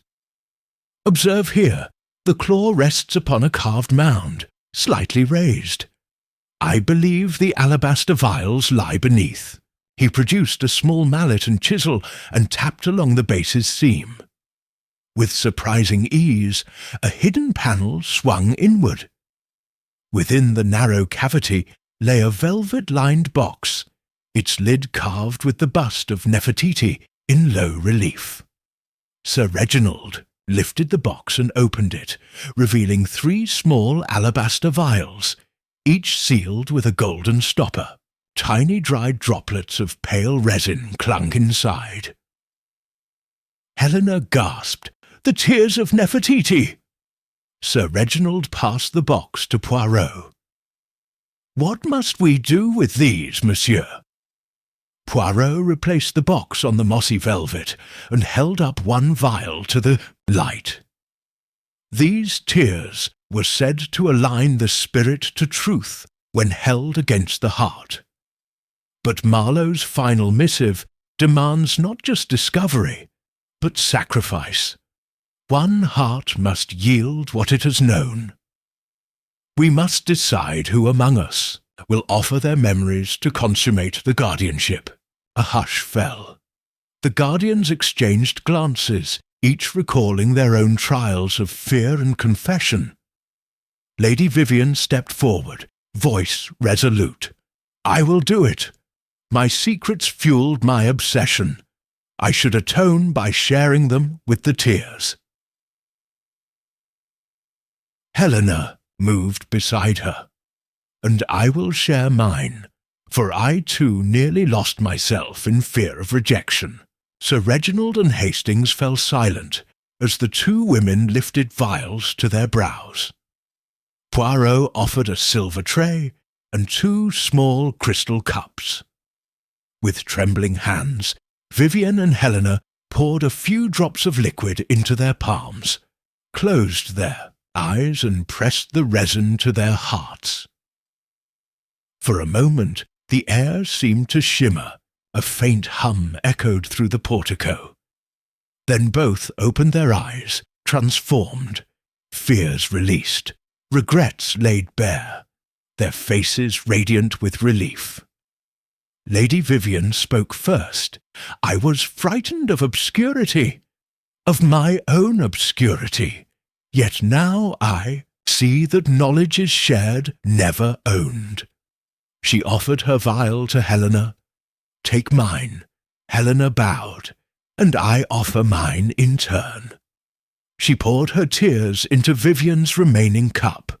Sir Reginald and Hastings watched, tears in their own eyes, as the two women exchanged vials and sipped the blended essence. Poirot nodded. Thus the covenant is complete. The fourth guardian's test, sacrifice of pride for communion, has been met. Sir Reginald retrieved the box and returned the vials to their velvet nest. Let them rest once more, guarded by the marble lion, until their purpose calls them again. He closed the box and locked the panel. Back in the library, the council reconvened at the long table. Sir Reginald placed the box beside the other treasures, the lotus, the scarab, the heart, and the journal. Hastings arranged them in a row beneath the light. Sir Reginald spoke softly. "Friends, we have followed Marlowe's tests through 4 trials, truth, memory, generosity, and sacrifice. Each relic returns to us purified by our devotion. I propose that from this day forward we become permanent guardians, recording our experiences in the journal's final blank pages, so that no future wanderer need plunder our house for wisdom." Helena retrieved a fresh quill and ink. Together, each guardian inscribed their name and pledge. "I, Helena Marlowe, accept the mantle of guardian, to preserve the lotus of truth and the scarab of memory, to keep the heart of Anpu and Nefertiti's tears, to protect the secrets of Edmund S. Marlowe, so long as world and stone endure." Each signed in turn: Vivian Clark, Sir Reginald Thornwood, Captain Arthur Hastings, and finally Hercule Poirot, who added a flourish of his signature moustaches. Poirot closed the journal with reverence. "Mes amis, the tests are ended. You have proven worthy not by treasure gained, but by character revealed. Thornwood Manor stands secure, its legacy entrusted to hearts both steadfast and true. A gentle hush followed, broken only by the ticking of the grandfather clock. Then Sir Reginald rose. "Let us adjourn to the morning meal. I believe a certain Mrs. Dawkins has prepared her famed apple tart in celebration." They rose, the weight of centuries lifted, and filed from the library, each bearing in their hearts the memory of trials faced and bonds forged. Outside, the dawn air shone with promise, and the marble lion at the manor's gates stood silent vigil, its secret charge restored once more to guardians sworn by truth, memory, generosity, and sacrifice. Chapter 8. The Shadow of the Patroness. The morning mists clung to Thornwood Manor's turrets when Hercule Poirot descended to breakfast in the oak-panelled dining-room. The air held a crisp promise of autumn, and the long row of windows revealed dew-slick lawns dotted with fallen leaves. Around the heavy stone table sat Sir Reginald Thornwood, Captain Hastings, Miss Helena Marlowe, and Lady Vivian Clark, all guardians of Sir Edmund's most prized relics, the lotus of truth, the scarab of memory, the heart of Anpu, and the tears of Nefertiti. Each bore an air of calm but watchful vigilance, mindful that their recent trials had drawn the attention of more than just curious scholars. Before Poirot could inquire further, a soft rap sounded at the door. Mrs. Kerridge entered, carrying a small note on silver salver.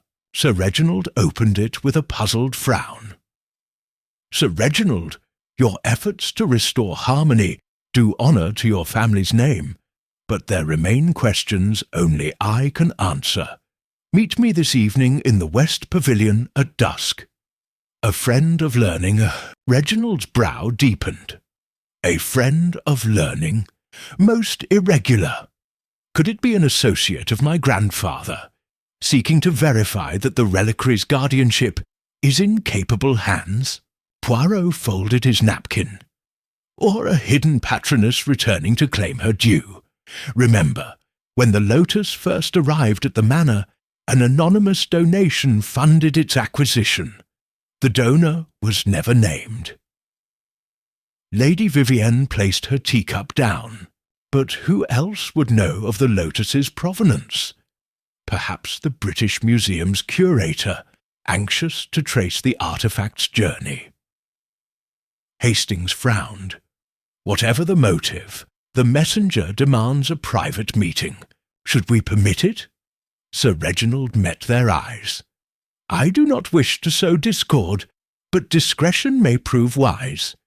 Let me attend this meeting alone, accompanied only by Monsieur Poirot. The rest of you shall maintain guard over the reliquary. Helena nodded. We will remain here. If anything untoward occurs, send the housekeeper to fetch us at once. With that uneasy truce settled, Poirot rose. Then I shall accompany you, monsieur. But heed this. If our friend of learning seeks to test our guardianship, we must be prepared for both scholarship and subterfuge. At dusk, Sir Reginald and Poirot set out across the rose-scented gardens towards the West Pavilion, a minuscule folly built of white marble and Venetian glass. Lanterns hung from the surrounding, yew trees casting pools of golden light. Or among the hedges. As they approached the pavilion's door, Poirot noted one of the lanterns swaying, though no breeze stirred. Inside, the pavilion's central chamber was empty, save for a low stone plinth topped by a velvet cushion. Upon the cushion lay a singular object, an ivory box inlaid with lapis lazuli. The lid bore a single word, carved in elegant script. Pedalion, the oarlock. Sir Reginald's hand trembled as he lifted the lid. Within lay a small bronze oarlock, identical in shape to that which Poe described in his analyses of Nile barges, and beneath it a scroll sealed with pale green wax. Poirot retrieved the scroll and broke the seal. In flowing copperplate script, the message read, "You have proven worthy of 4 treasures, yet the course remains unmet. For the final key, Pedalion must guide the oar through memory's river, seek the helm of Marlowe's barge, where wood and water converge. There, the last portal awaits your trusting hand." Sir Reginald exhaled. An oarlock, the missing key to my grandfather's river barge, long rotted in the boathouse by the lake. He spoke of a hidden cabin beneath the deck. Poirot's eyes gleamed. "Indeed, monsieur. The barge, Marlowe's Dawn, was outfitted in 1874. Its cabin burned in a fire decades ago, and the oarlock, the Pedalion, disappeared. Your friend of learning suggests it is here, and that it unlocks yet another secret beneath the barge's remains." Sir Reginald hesitated. "But the lakeshore boathouse is near collapse. The hull is said to have been reduced to timbers. Yet, if the oarlock is the key, then we must act before the tide of time drowns another legacy." Poirot nodded. "We shall return at first light. But tonight let us secure this oarlock alongside the others." He motioned to the ivory box and carried the Pedalion carefully to his breast. As they exited the pavilion, the door clicked shut behind them. Under the moonlight, the marble glowed like a sentinel beckoning secrets. The next morning, Hastings and Helena accompanied Sir Reginald and Poirot down the flagstone path toward the boathouse. The lake lay still, its mirrored surface broken only by the barge's shattered hull, half submerged among reeds. The structure overhead sagged. Its roof tiles had fallen like broken teeth, and vines strangled its beams. Poirot approached with measured steps. "We proceed with caution. The oarlock must fit precisely into its socket, but the cabin space is uncertain." Hastings proffered a leather satchel. "I brought tools, crowbar, lantern, rope, should we need them." Sir Reginald inserted a thin steel rod into a timber joint and pried away a broken plank. Behind it lay a small iron ring just above knee-height. Poirot recognized it instantly. The Pedalion's socket. Sir Reginald took the bronze oarlock and aligned it with the ring. The fit was perfect. A mechanism clicked.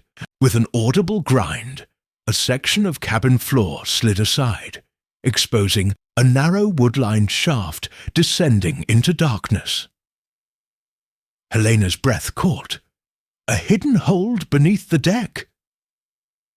Lady Vivian's voice trembled as she addressed them from the shore. She kept to the edge of the reeds, unwilling to approach the decaying structure. "Be careful, all of you." Poirot produced his lantern, and Hastings rigged a rope ladder to the ring. One by one, they descended into the hold. At the bottom, the lantern revealed a small chamber of rough-hewn cedar planks. On the floor lay a solitary trunk bound in iron.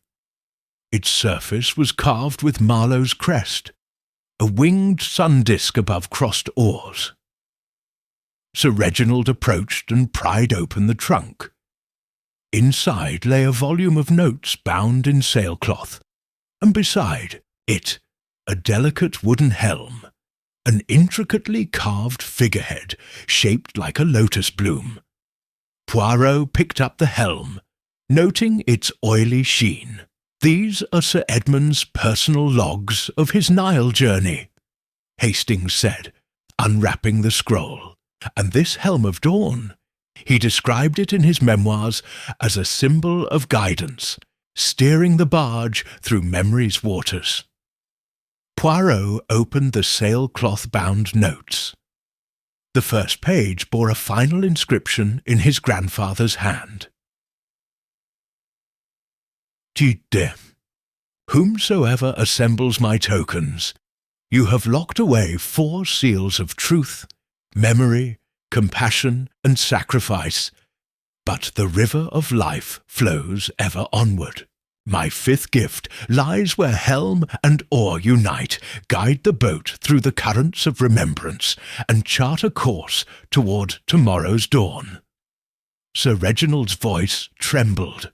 My grandfather believed that by steering his barge under this helm, he could chart a new future, reminding us that history guides us but does not bind us. Poirot smiled. Then the final trial is not about relics, but about leadership and vision. You must take the helm, place it upon the boat, and guide it once more across these waters. Let the bark of dawn sail at sunrise, symbolizing that the past and present converge under your stewardship. Sir Reginald inhaled, eyes bright with resolve. Yes, tomorrow, at first light, we shall relaunch Marlowe's Dawn for its final voyage. Hastings patted his shoulder. It will need new planking and repairs, but with our care, it can float again. Poirot replaced the helm in the trunk beside the journals. And let the logs remain here, for future generations to read of your voyage beyond memory's river. That evening, back in the library, the guardians gathered one last time. The lotus, scarab, heart, tears, and pedalion sat displayed in a brass and glass cabinet beneath a portrait of Sir Edmund.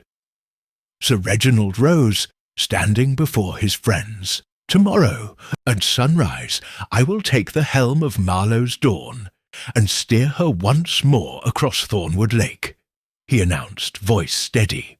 In doing so, I pledge to guide this estate and all its treasures toward a future where the past enlightens rather than confines. Poirot inclined his head.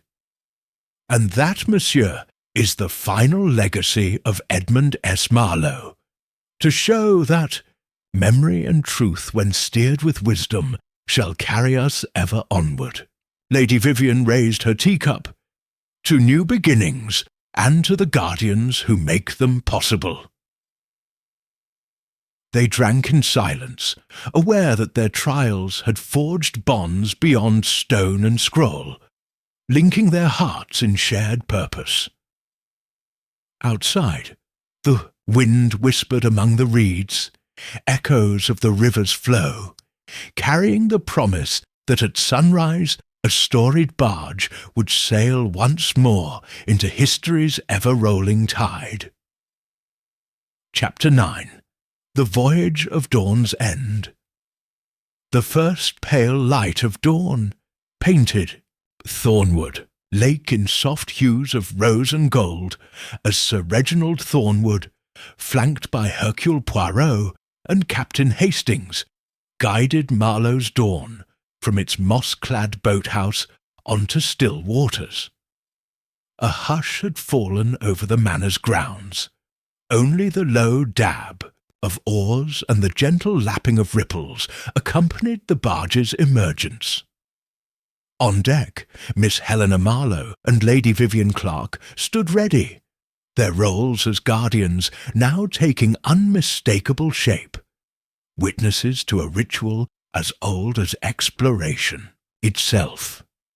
Poirot, perched at the stern behind the carved lotus helm, offered a serene smile. Observe, monsieur, each guardian bears witness to the first stroke of the oar, symbolizing our pledge to steer past memory's currents toward tomorrow's promise. He nodded to Sir Reginald, whose hand rested upon the helm, knuckles white with anticipation. With a measured pull, Sir Reginald tilted the lotus helm forward, aligning its petals with the painted prow. Hastings dipped a silver-rimmed oar into the lake's mirror-like surface, sending concentric waves outward. Helena and Vivian followed, their oars dipping in unison, propelling the barge beneath the rising sun. The water gleamed like liquid, amber, and gentle wind ruffled the barge's crimson pennant, embroidered with Marlowe's Ouroboros crest, signifying the wheel of time in eternal motion. As they glided from the shallows into deeper channel, Sir Reginald spoke softly over the hush of water. My grandfather believed that by relaunching this vessel he could bring his discoveries full circle, that the barge itself was a living archive of all he had gleaned on his Nile journey. He paused, studying the ripples at the prow. Today we test that belief. Poirot rose and raised a small leather-bound volume, Sir Edmund's barge log, above the gentle swell. Let us consult Marlowe's entries, mes amis. Perhaps the currents hold one final secret for us. He opened to the first page, where the explorer had inscribed August 14, 1874. The bark of dawn bears me through memories made manifest. Should she voyage once more beneath the eastern sky, so might truth and redemption converge on shores unseen. Hastings traced his finger along the words. Unseen shores, Ithaca, perhaps, or some hidden cove on the Nile.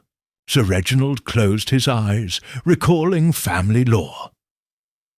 My grandmother spoke of a small inlet near a ruined temple, where Marlowe stashed his last finds, an undiscovered scroll that contained the explorer's greatest revelation, how to blend the lotus's wisdom with the scarab's memory, the heart's compassion, and the tear's clarity.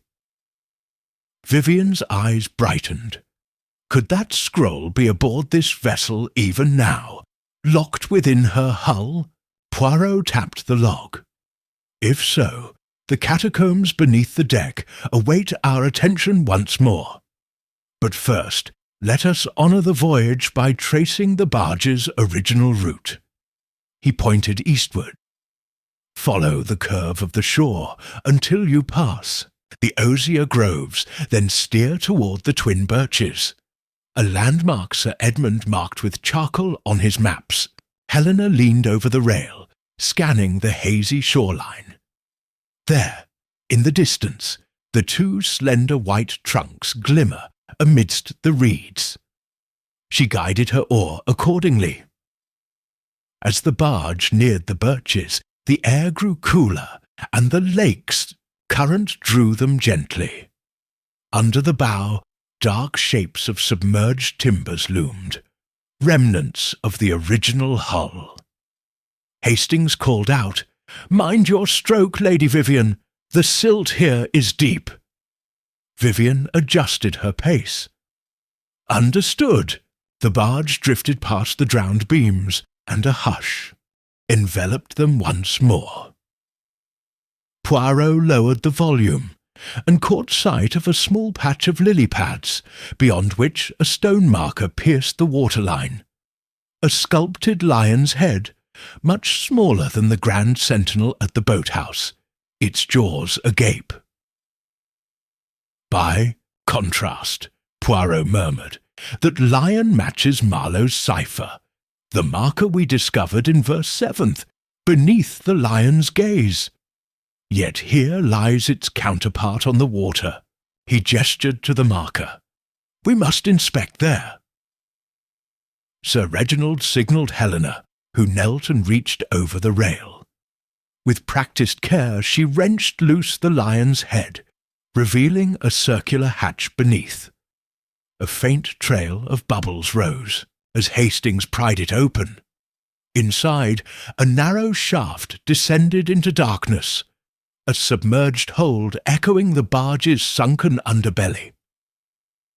Vivian steadied the lantern as Sir Reginald climbed down the ladder first, lantern in hand. Beneath the waterline, the hold's interior was dark, but intact. Oak beams still formed a triangular recess at the bow, where a small metal chest, barnacle-encrusted, rested on a raised plinth. Poirot joined him, dipping a gauntlet-clad hand beneath the surface to turn a corroded latch. With effort, the chest swung open, and Hastings reached in to lift its contents onto a floating plank. A sealed leather tube, tied with crimson cord, and a small ivory statuette of Thoth, the ibis-headed scribe. Sir Reginald broke the seal on the leather tube and unrolled its contents, an elegantly inscribed papyrus. Ode to the Fourfold Path, now completed by the scribe's aid. The wisdom you have borne through water and time lies here. Read and release, that all may know the harmony of relic and heart. Poirot's eyes shone. This is Marlowe's final testament, the scroll we sought. He unrolled the ibis's rite in his outstretched palm. A single stanza in ancient Egyptian hieratic, translated into English. Let the lotus's light guide your mind, the scarab's sight guard your soul, the heart's compassion steer your course, the tears' clarity free your purpose. Unite all four within this word, and harmony shall reign upon your world. Hastings read over his shoulder. But what word? What harmony? He touched the ibis statuette. Perhaps the key lies in this ditty of the scribe. Thoth, patron of knowledge. His statuette completes the four guardians. Sir Reginald held the statuette aloft. Then we must place Thoth among the reliquary's treasures, uniting the four relics with the fifth symbol of wisdom. Poirot nodded. Indeed. And in doing so, you fulfill Marlowe's ultimate design, the convergence of memory, truth, compassion, clarity, and wisdom. Through this voyage, you have brought all five to the light. He paused, gazing up at the lantern's trembling flame. Now, let us return to the manor and consecrate the final ceremony. Back aboard Marlowe's Dawn, the guardians fashioned rope harnesses to lift the statuette from the hold. With steady hands, they guided Thoth's bronze beak above water, then placed him beside the heart of Anpu in the barge's bow. Sir Reginald offered a quiet prayer of gratitude as Vivian and Helena secured the statuette's base with crimson cords. Poirot took the final oarstroke, signalling Hastings to follow.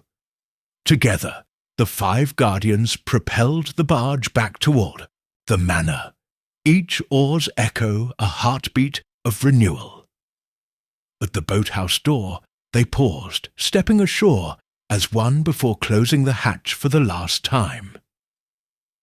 In the lantern's glow, Sir Reginald lifted Thoth and the sealed scroll. By these relics and this testament, I promise that Thornwood Manor shall remain a haven of knowledge and integrity. Henceforth, we are not merely guardians of artifacts, but patrons of learning itself. He returned the statuette and scroll to an oak chest carved with the barge's name. Poirot smiled, smoothing his cravat. And so the voyage of Memory's River ends, where relics and hearts converge. May this barge's final journey echo through generations, reminding all who follow that true harmony thrives when wisdom guides the oar. Hastings clapped his friend on the shoulder. A splendid conclusion, Hercule. Poirot inclined his head.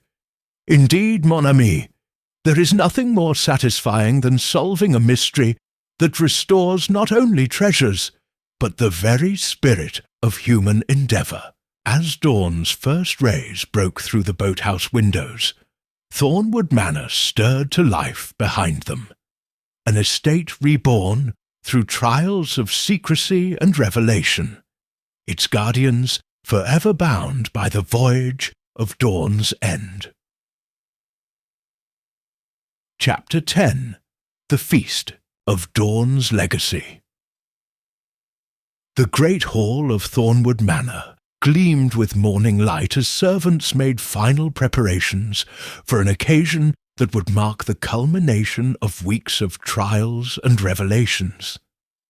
Long oak tables, freshly polished, were arrayed, end to end beneath the crystal chandeliers. Vases of white roses, the emblem of the lotus of truth, flanked the hearth, and silken banners embroidered with Marlowe's Ouroboros crest draped the walls. Each guardian of the artefacts, Sir Reginald Thornwood, Miss Helena Marlowe, Lady Dale, Vivienne Clark, Captain Hastings, and Hercule Poirot, stood at their appointed places, vested not in armour, but in plain mourning attire that spoke of humility and purpose. Sir Reginald surveyed the hall with a blend of pride and solemnity. "Mes amis," he announced, his voice resonant in the vaulted chamber. "Today we open the Thornwood Wing, a gallery devoted to my grandfather's collections, where every relic shall find its rightful home.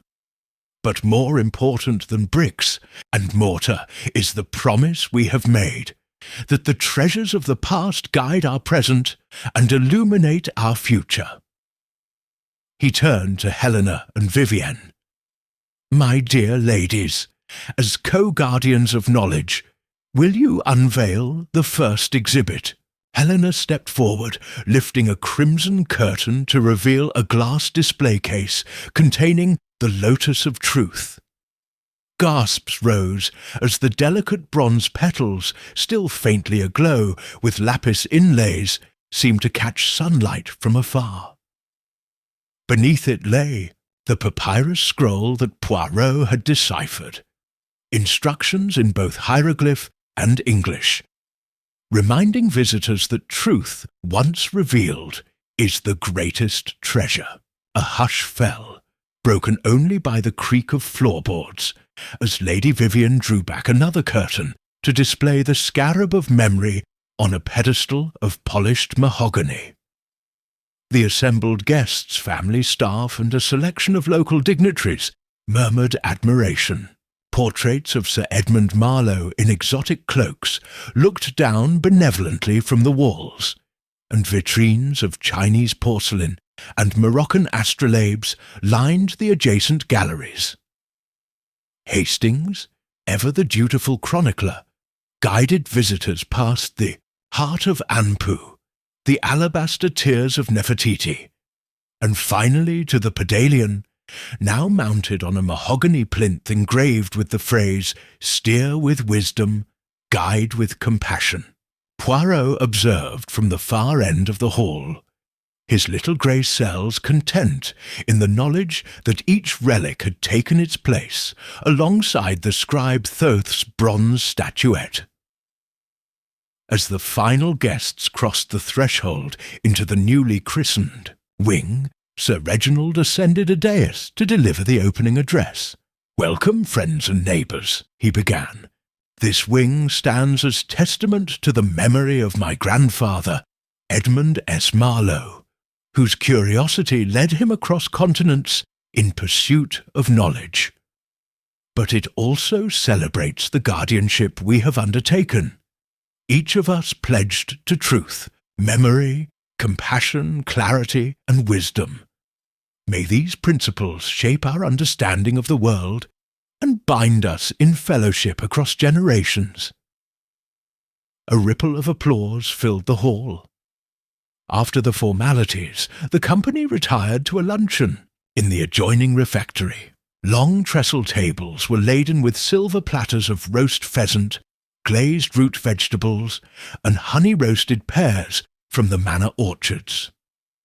Lady Arabella Greystone, Sir Reginald's sister, presided at the high table, beaming at each guardian as she ladled soup into fine china bowls.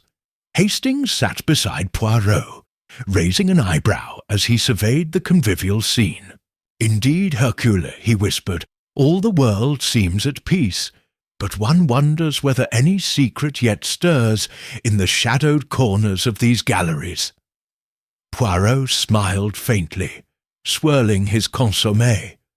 "The past holds many whispers, mon ami, but when truth is laid bare in open light, its power to haunt diminishes. I have no doubt that Thornwood's legacy is secure." He scanned the hall and caught sight of Vivian approaching the serving table, her cheeks flushed with unhappiness. Helena stood with Sir Reginald's mother, now in her autumn years, exchanging thoughts on the significance of the tears of Nefertiti. Across the room, Mr. Fordham the butler moved among guests with discreet attentiveness, while Mrs. Kerridge oversaw the decorative arrangements with consummate pride. As luncheon drew to a close, Sir Reginald rose once more, signalling silence. "Before we adjourn, I would like to express my deepest gratitude to Monsieur Poirot and Captain Hastings. Without their insight and steadfast counsel, today's unveiling would have been impossible." He motioned to Poirot. "Sir, would you consent to address our guests with a few words about the nature of our undertaking?" Poirot rose, adjusting his cravat. The hall grew hushed in anticipation. "Mesdames et messieurs," he began, his voice calm and measured. When Sir Edmund Marlowe first drew these relics into his life, he believed they embodied the wisdom of distant cultures.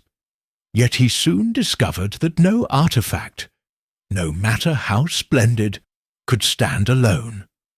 It is the human heart that lends meaning to objects. Through trials of secrecy, prophecy, and revelation, the guardians of Thornwood have shown that memory, truth, compassion, clarity, and wisdom form an unbreakable chain. Today's gallery is not merely a collection of curiosities, but a monument to our shared humanity. A round of warm applause followed, echoing against stone walls. When the company dispersed to explore the galleries, Poirot lingered by the lotus display. Helena joined him, her fingers brushing the glass. "Hercule," she said softly, "I find myself wondering whether all lessons truly conclude. The lotus will bloom anew in the summer. The scarab returns light to shadow. But what of the stories yet untold?" She gazed at the carved petals as though they held a secret known only to her. Poirot regarded her kindly.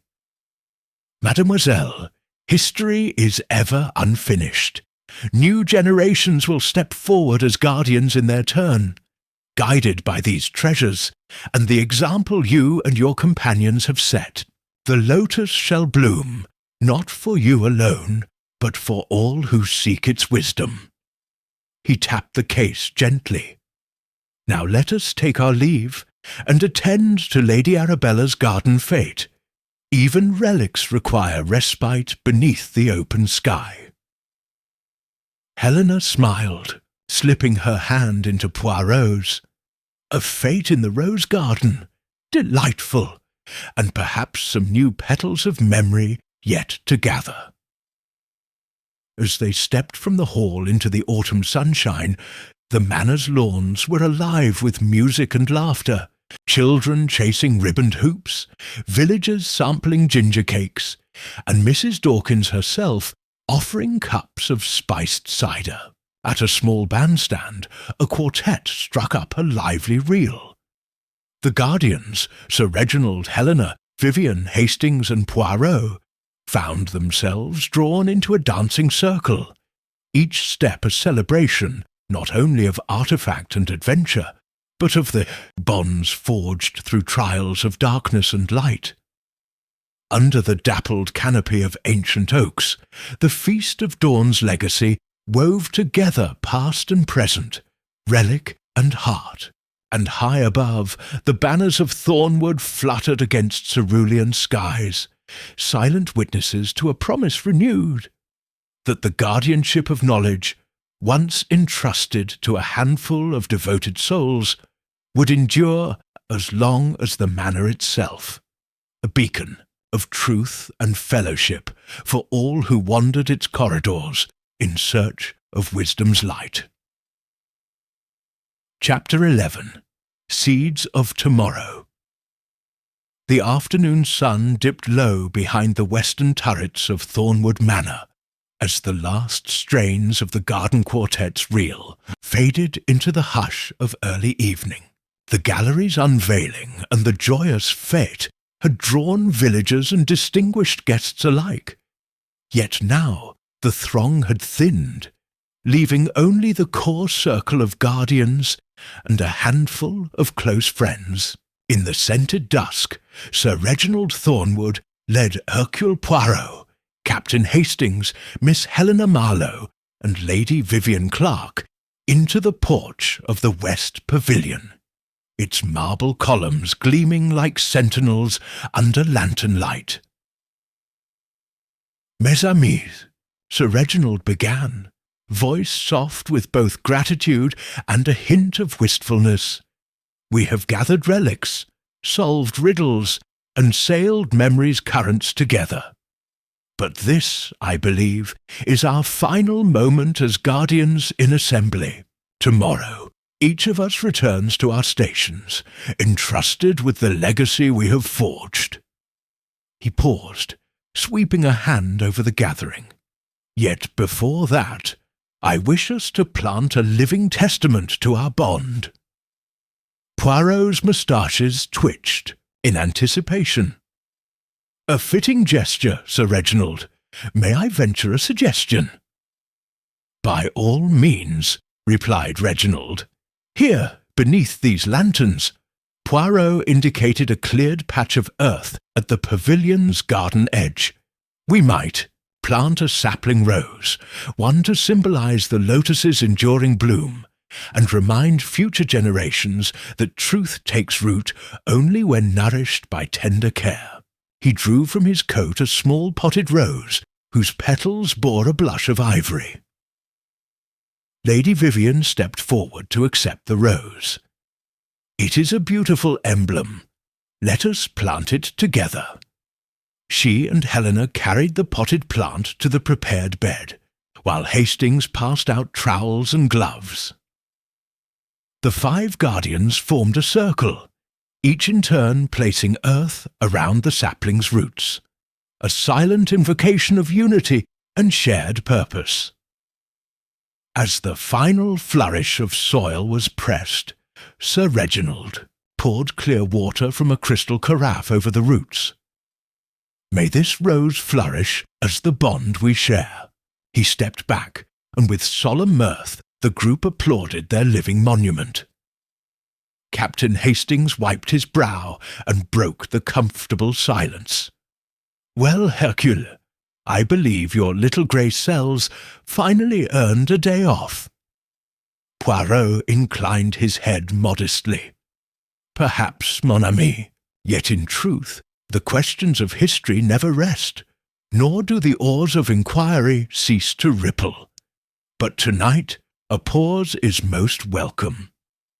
Miss Marlowe turned to Poirot, her eyes bright. "You have been our guiding star in every trial, monsieur. How may we ever thank you?" Poirot folded his hands. "Your thanks are in the vault of your own integrity, mademoiselle.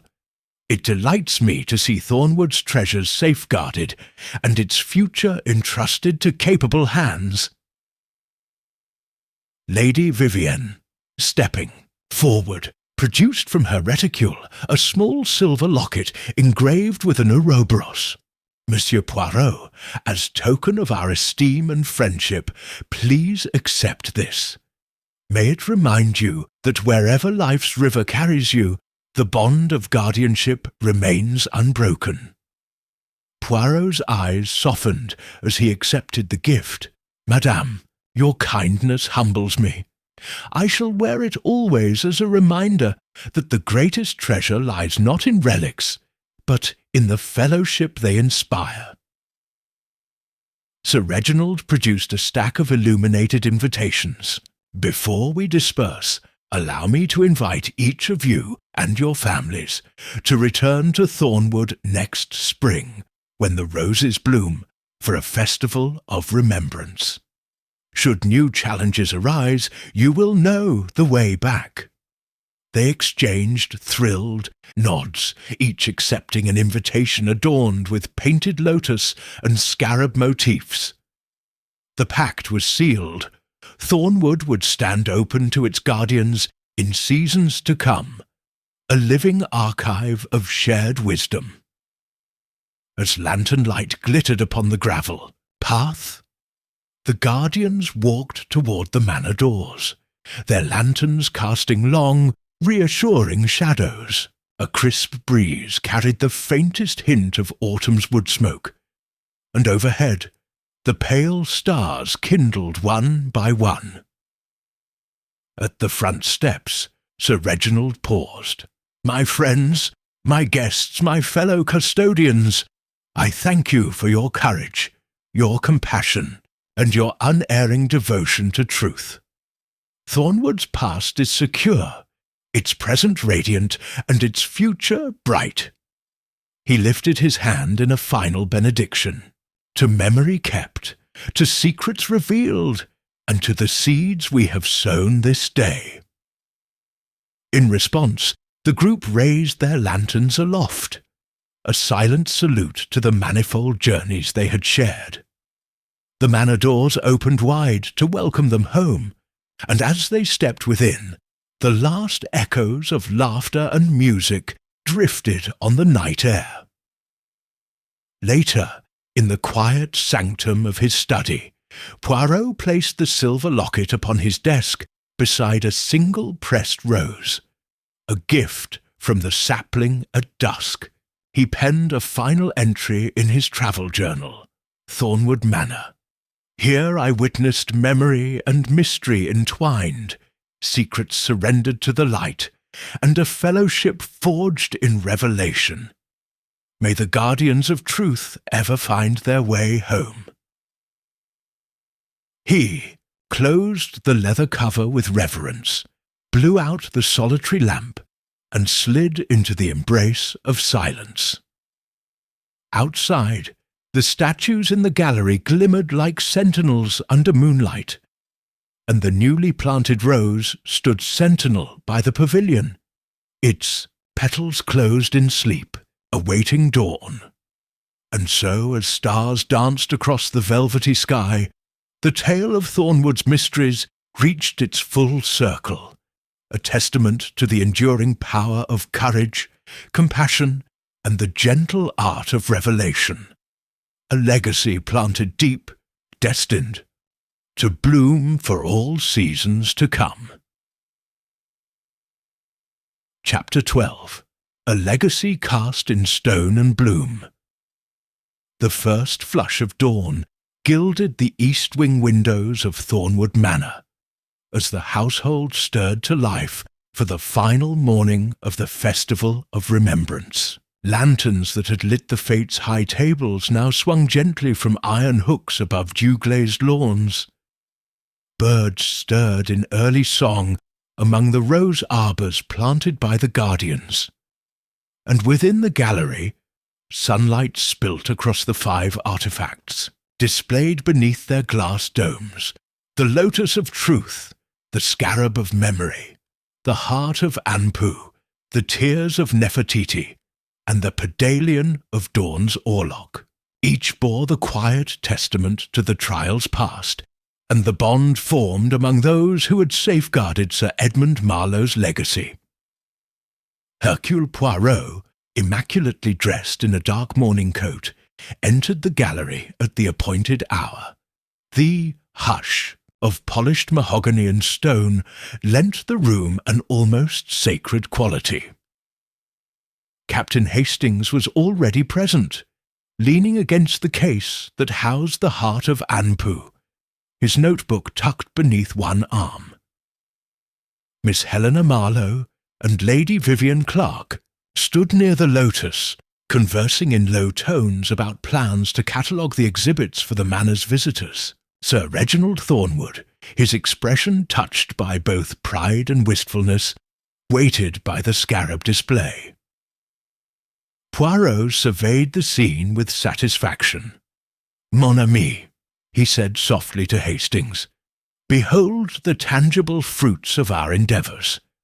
The very quintessence of human curiosity, perseverance, and compassion distilled into bronze, ivory, and glass. Yet this day is not simply about commemoration. It is about continuity." He smoothed his cravat and turned to Sir Reginald. "Monsieur, are you prepared to pronounce the final dedication?" Sir Reginald inclined his head gravely. He stepped forward, raising a slender scroll tied with crimson ribbon. "Dear friends," he began, his voice steady in the solemn hush, "we gather today not only to display these treasures, but to pledge that the spirit of inquiry and guardianship endures.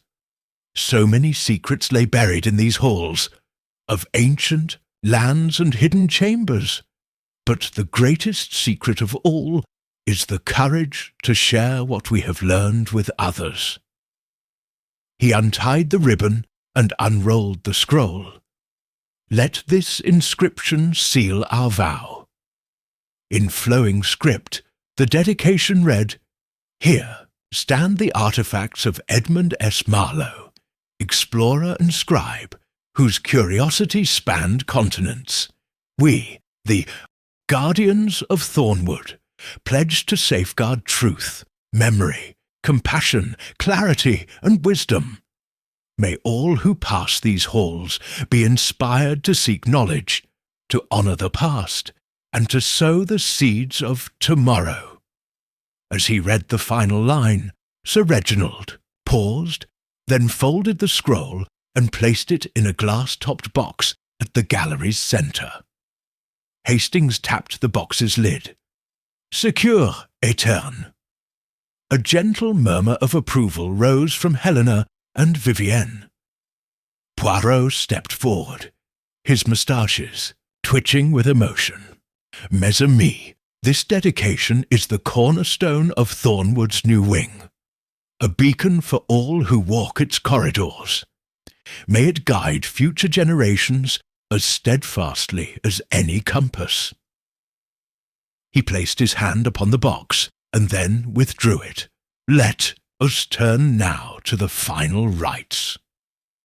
From the gallery, they moved as a group into the great hall where the final banquet was set. Chairs were arrayed in a semicircle around Sir Reginald's dais, now draped in white linen. At the centre stood the living rose planted beneath the west pavilion, its ivory petals closed in morning's gentle caress. Poirot and Helena bore the final items, a clay urn filled with soil from the rose bed, and a leather-bound volume bearing the signatures and pledges of each guardian. Lady Vivian stepped to the urn first. She took a single rose petal from the living bloom and pressed it into the soil. "For truth," she whispered, her eyes bright, "remains fragile until nourished by honest hands." Miss Marlowe followed, dipping the journal into the urn and pressing its leather cover into the earth.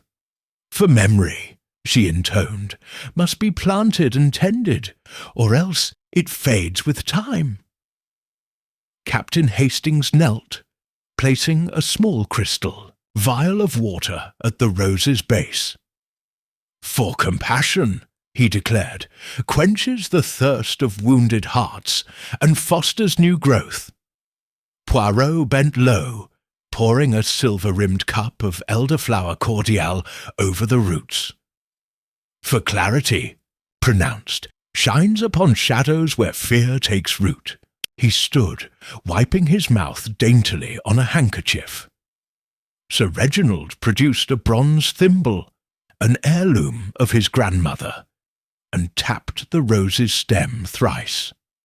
"And for wisdom," he concluded, "we honour the scribe Thoth, whose guidance steered us through every trial." With each act, the hall fell silent, as though the walls themselves listened. When the urn was set aside and the petals scattered lightly atop its soil, Sir Reginald raised his arms. "By blood and bond, by relic and ritual, we consecrate Thornwood's new covenant, that knowledge, once earned, is never hoarded, but shared in fellowship. Let the rose bear witness, and let Thornwood's doors remain open to all earnest seekers." A swell of applause followed. The assembled guests, family, staff, and neighbours rose as one, stepping forward to offer their felicitations and to place tokens of gratitude before the rose. A loaf of sugared bread, a sprig of rosemary for remembrance, a quill pen dipped in gold ink. Late into the afternoon, laughter and conversation mingled in the great hall as tables filled with regional cheeses, honey-glazed fruit, and the manor's famed apple tart. Outside in the gardens, children danced under the rose arbours, and villagers strolled along flagstone paths, marvelling at the gallery's treasures. At the edge of the festivities, Poirot lingered with Hastings beneath a canopy of bloom, his gaze dancing with both merriment and reflection. "My dear Hastings," he said, "we have witnessed triumph over secrecy, compassion blooming where fear once reigned, and wisdom steered us through every labyrinth. It is, n'est-ce pas, the very essence of a successful inquiry." He raised an eyebrow in mischievous satisfaction. Hastings chuckled, handing Poirot a slice of tart. "Quite so, Hercule. But I suspect no adventure is ever truly at its end for you. Tomorrow you will be poring over some other obscure tome or puzzle." Poirot winked. "Perhaps, but for now, let us savour the sweetness of resolution, like this delightful tart. Ah, oui." He took a dainty bite. Meanwhile, Lady Vivian approached Sir Reginald with a small leather DJ's metrical sextant, inscribed with the gallery's opening date. "May this tool guide every visitor in measuring the angles of history here," she said, presenting it with a flourish. Sir Reginald accepted it gratefully. Indeed, but nothing guides more surely than open hearts and eager minds.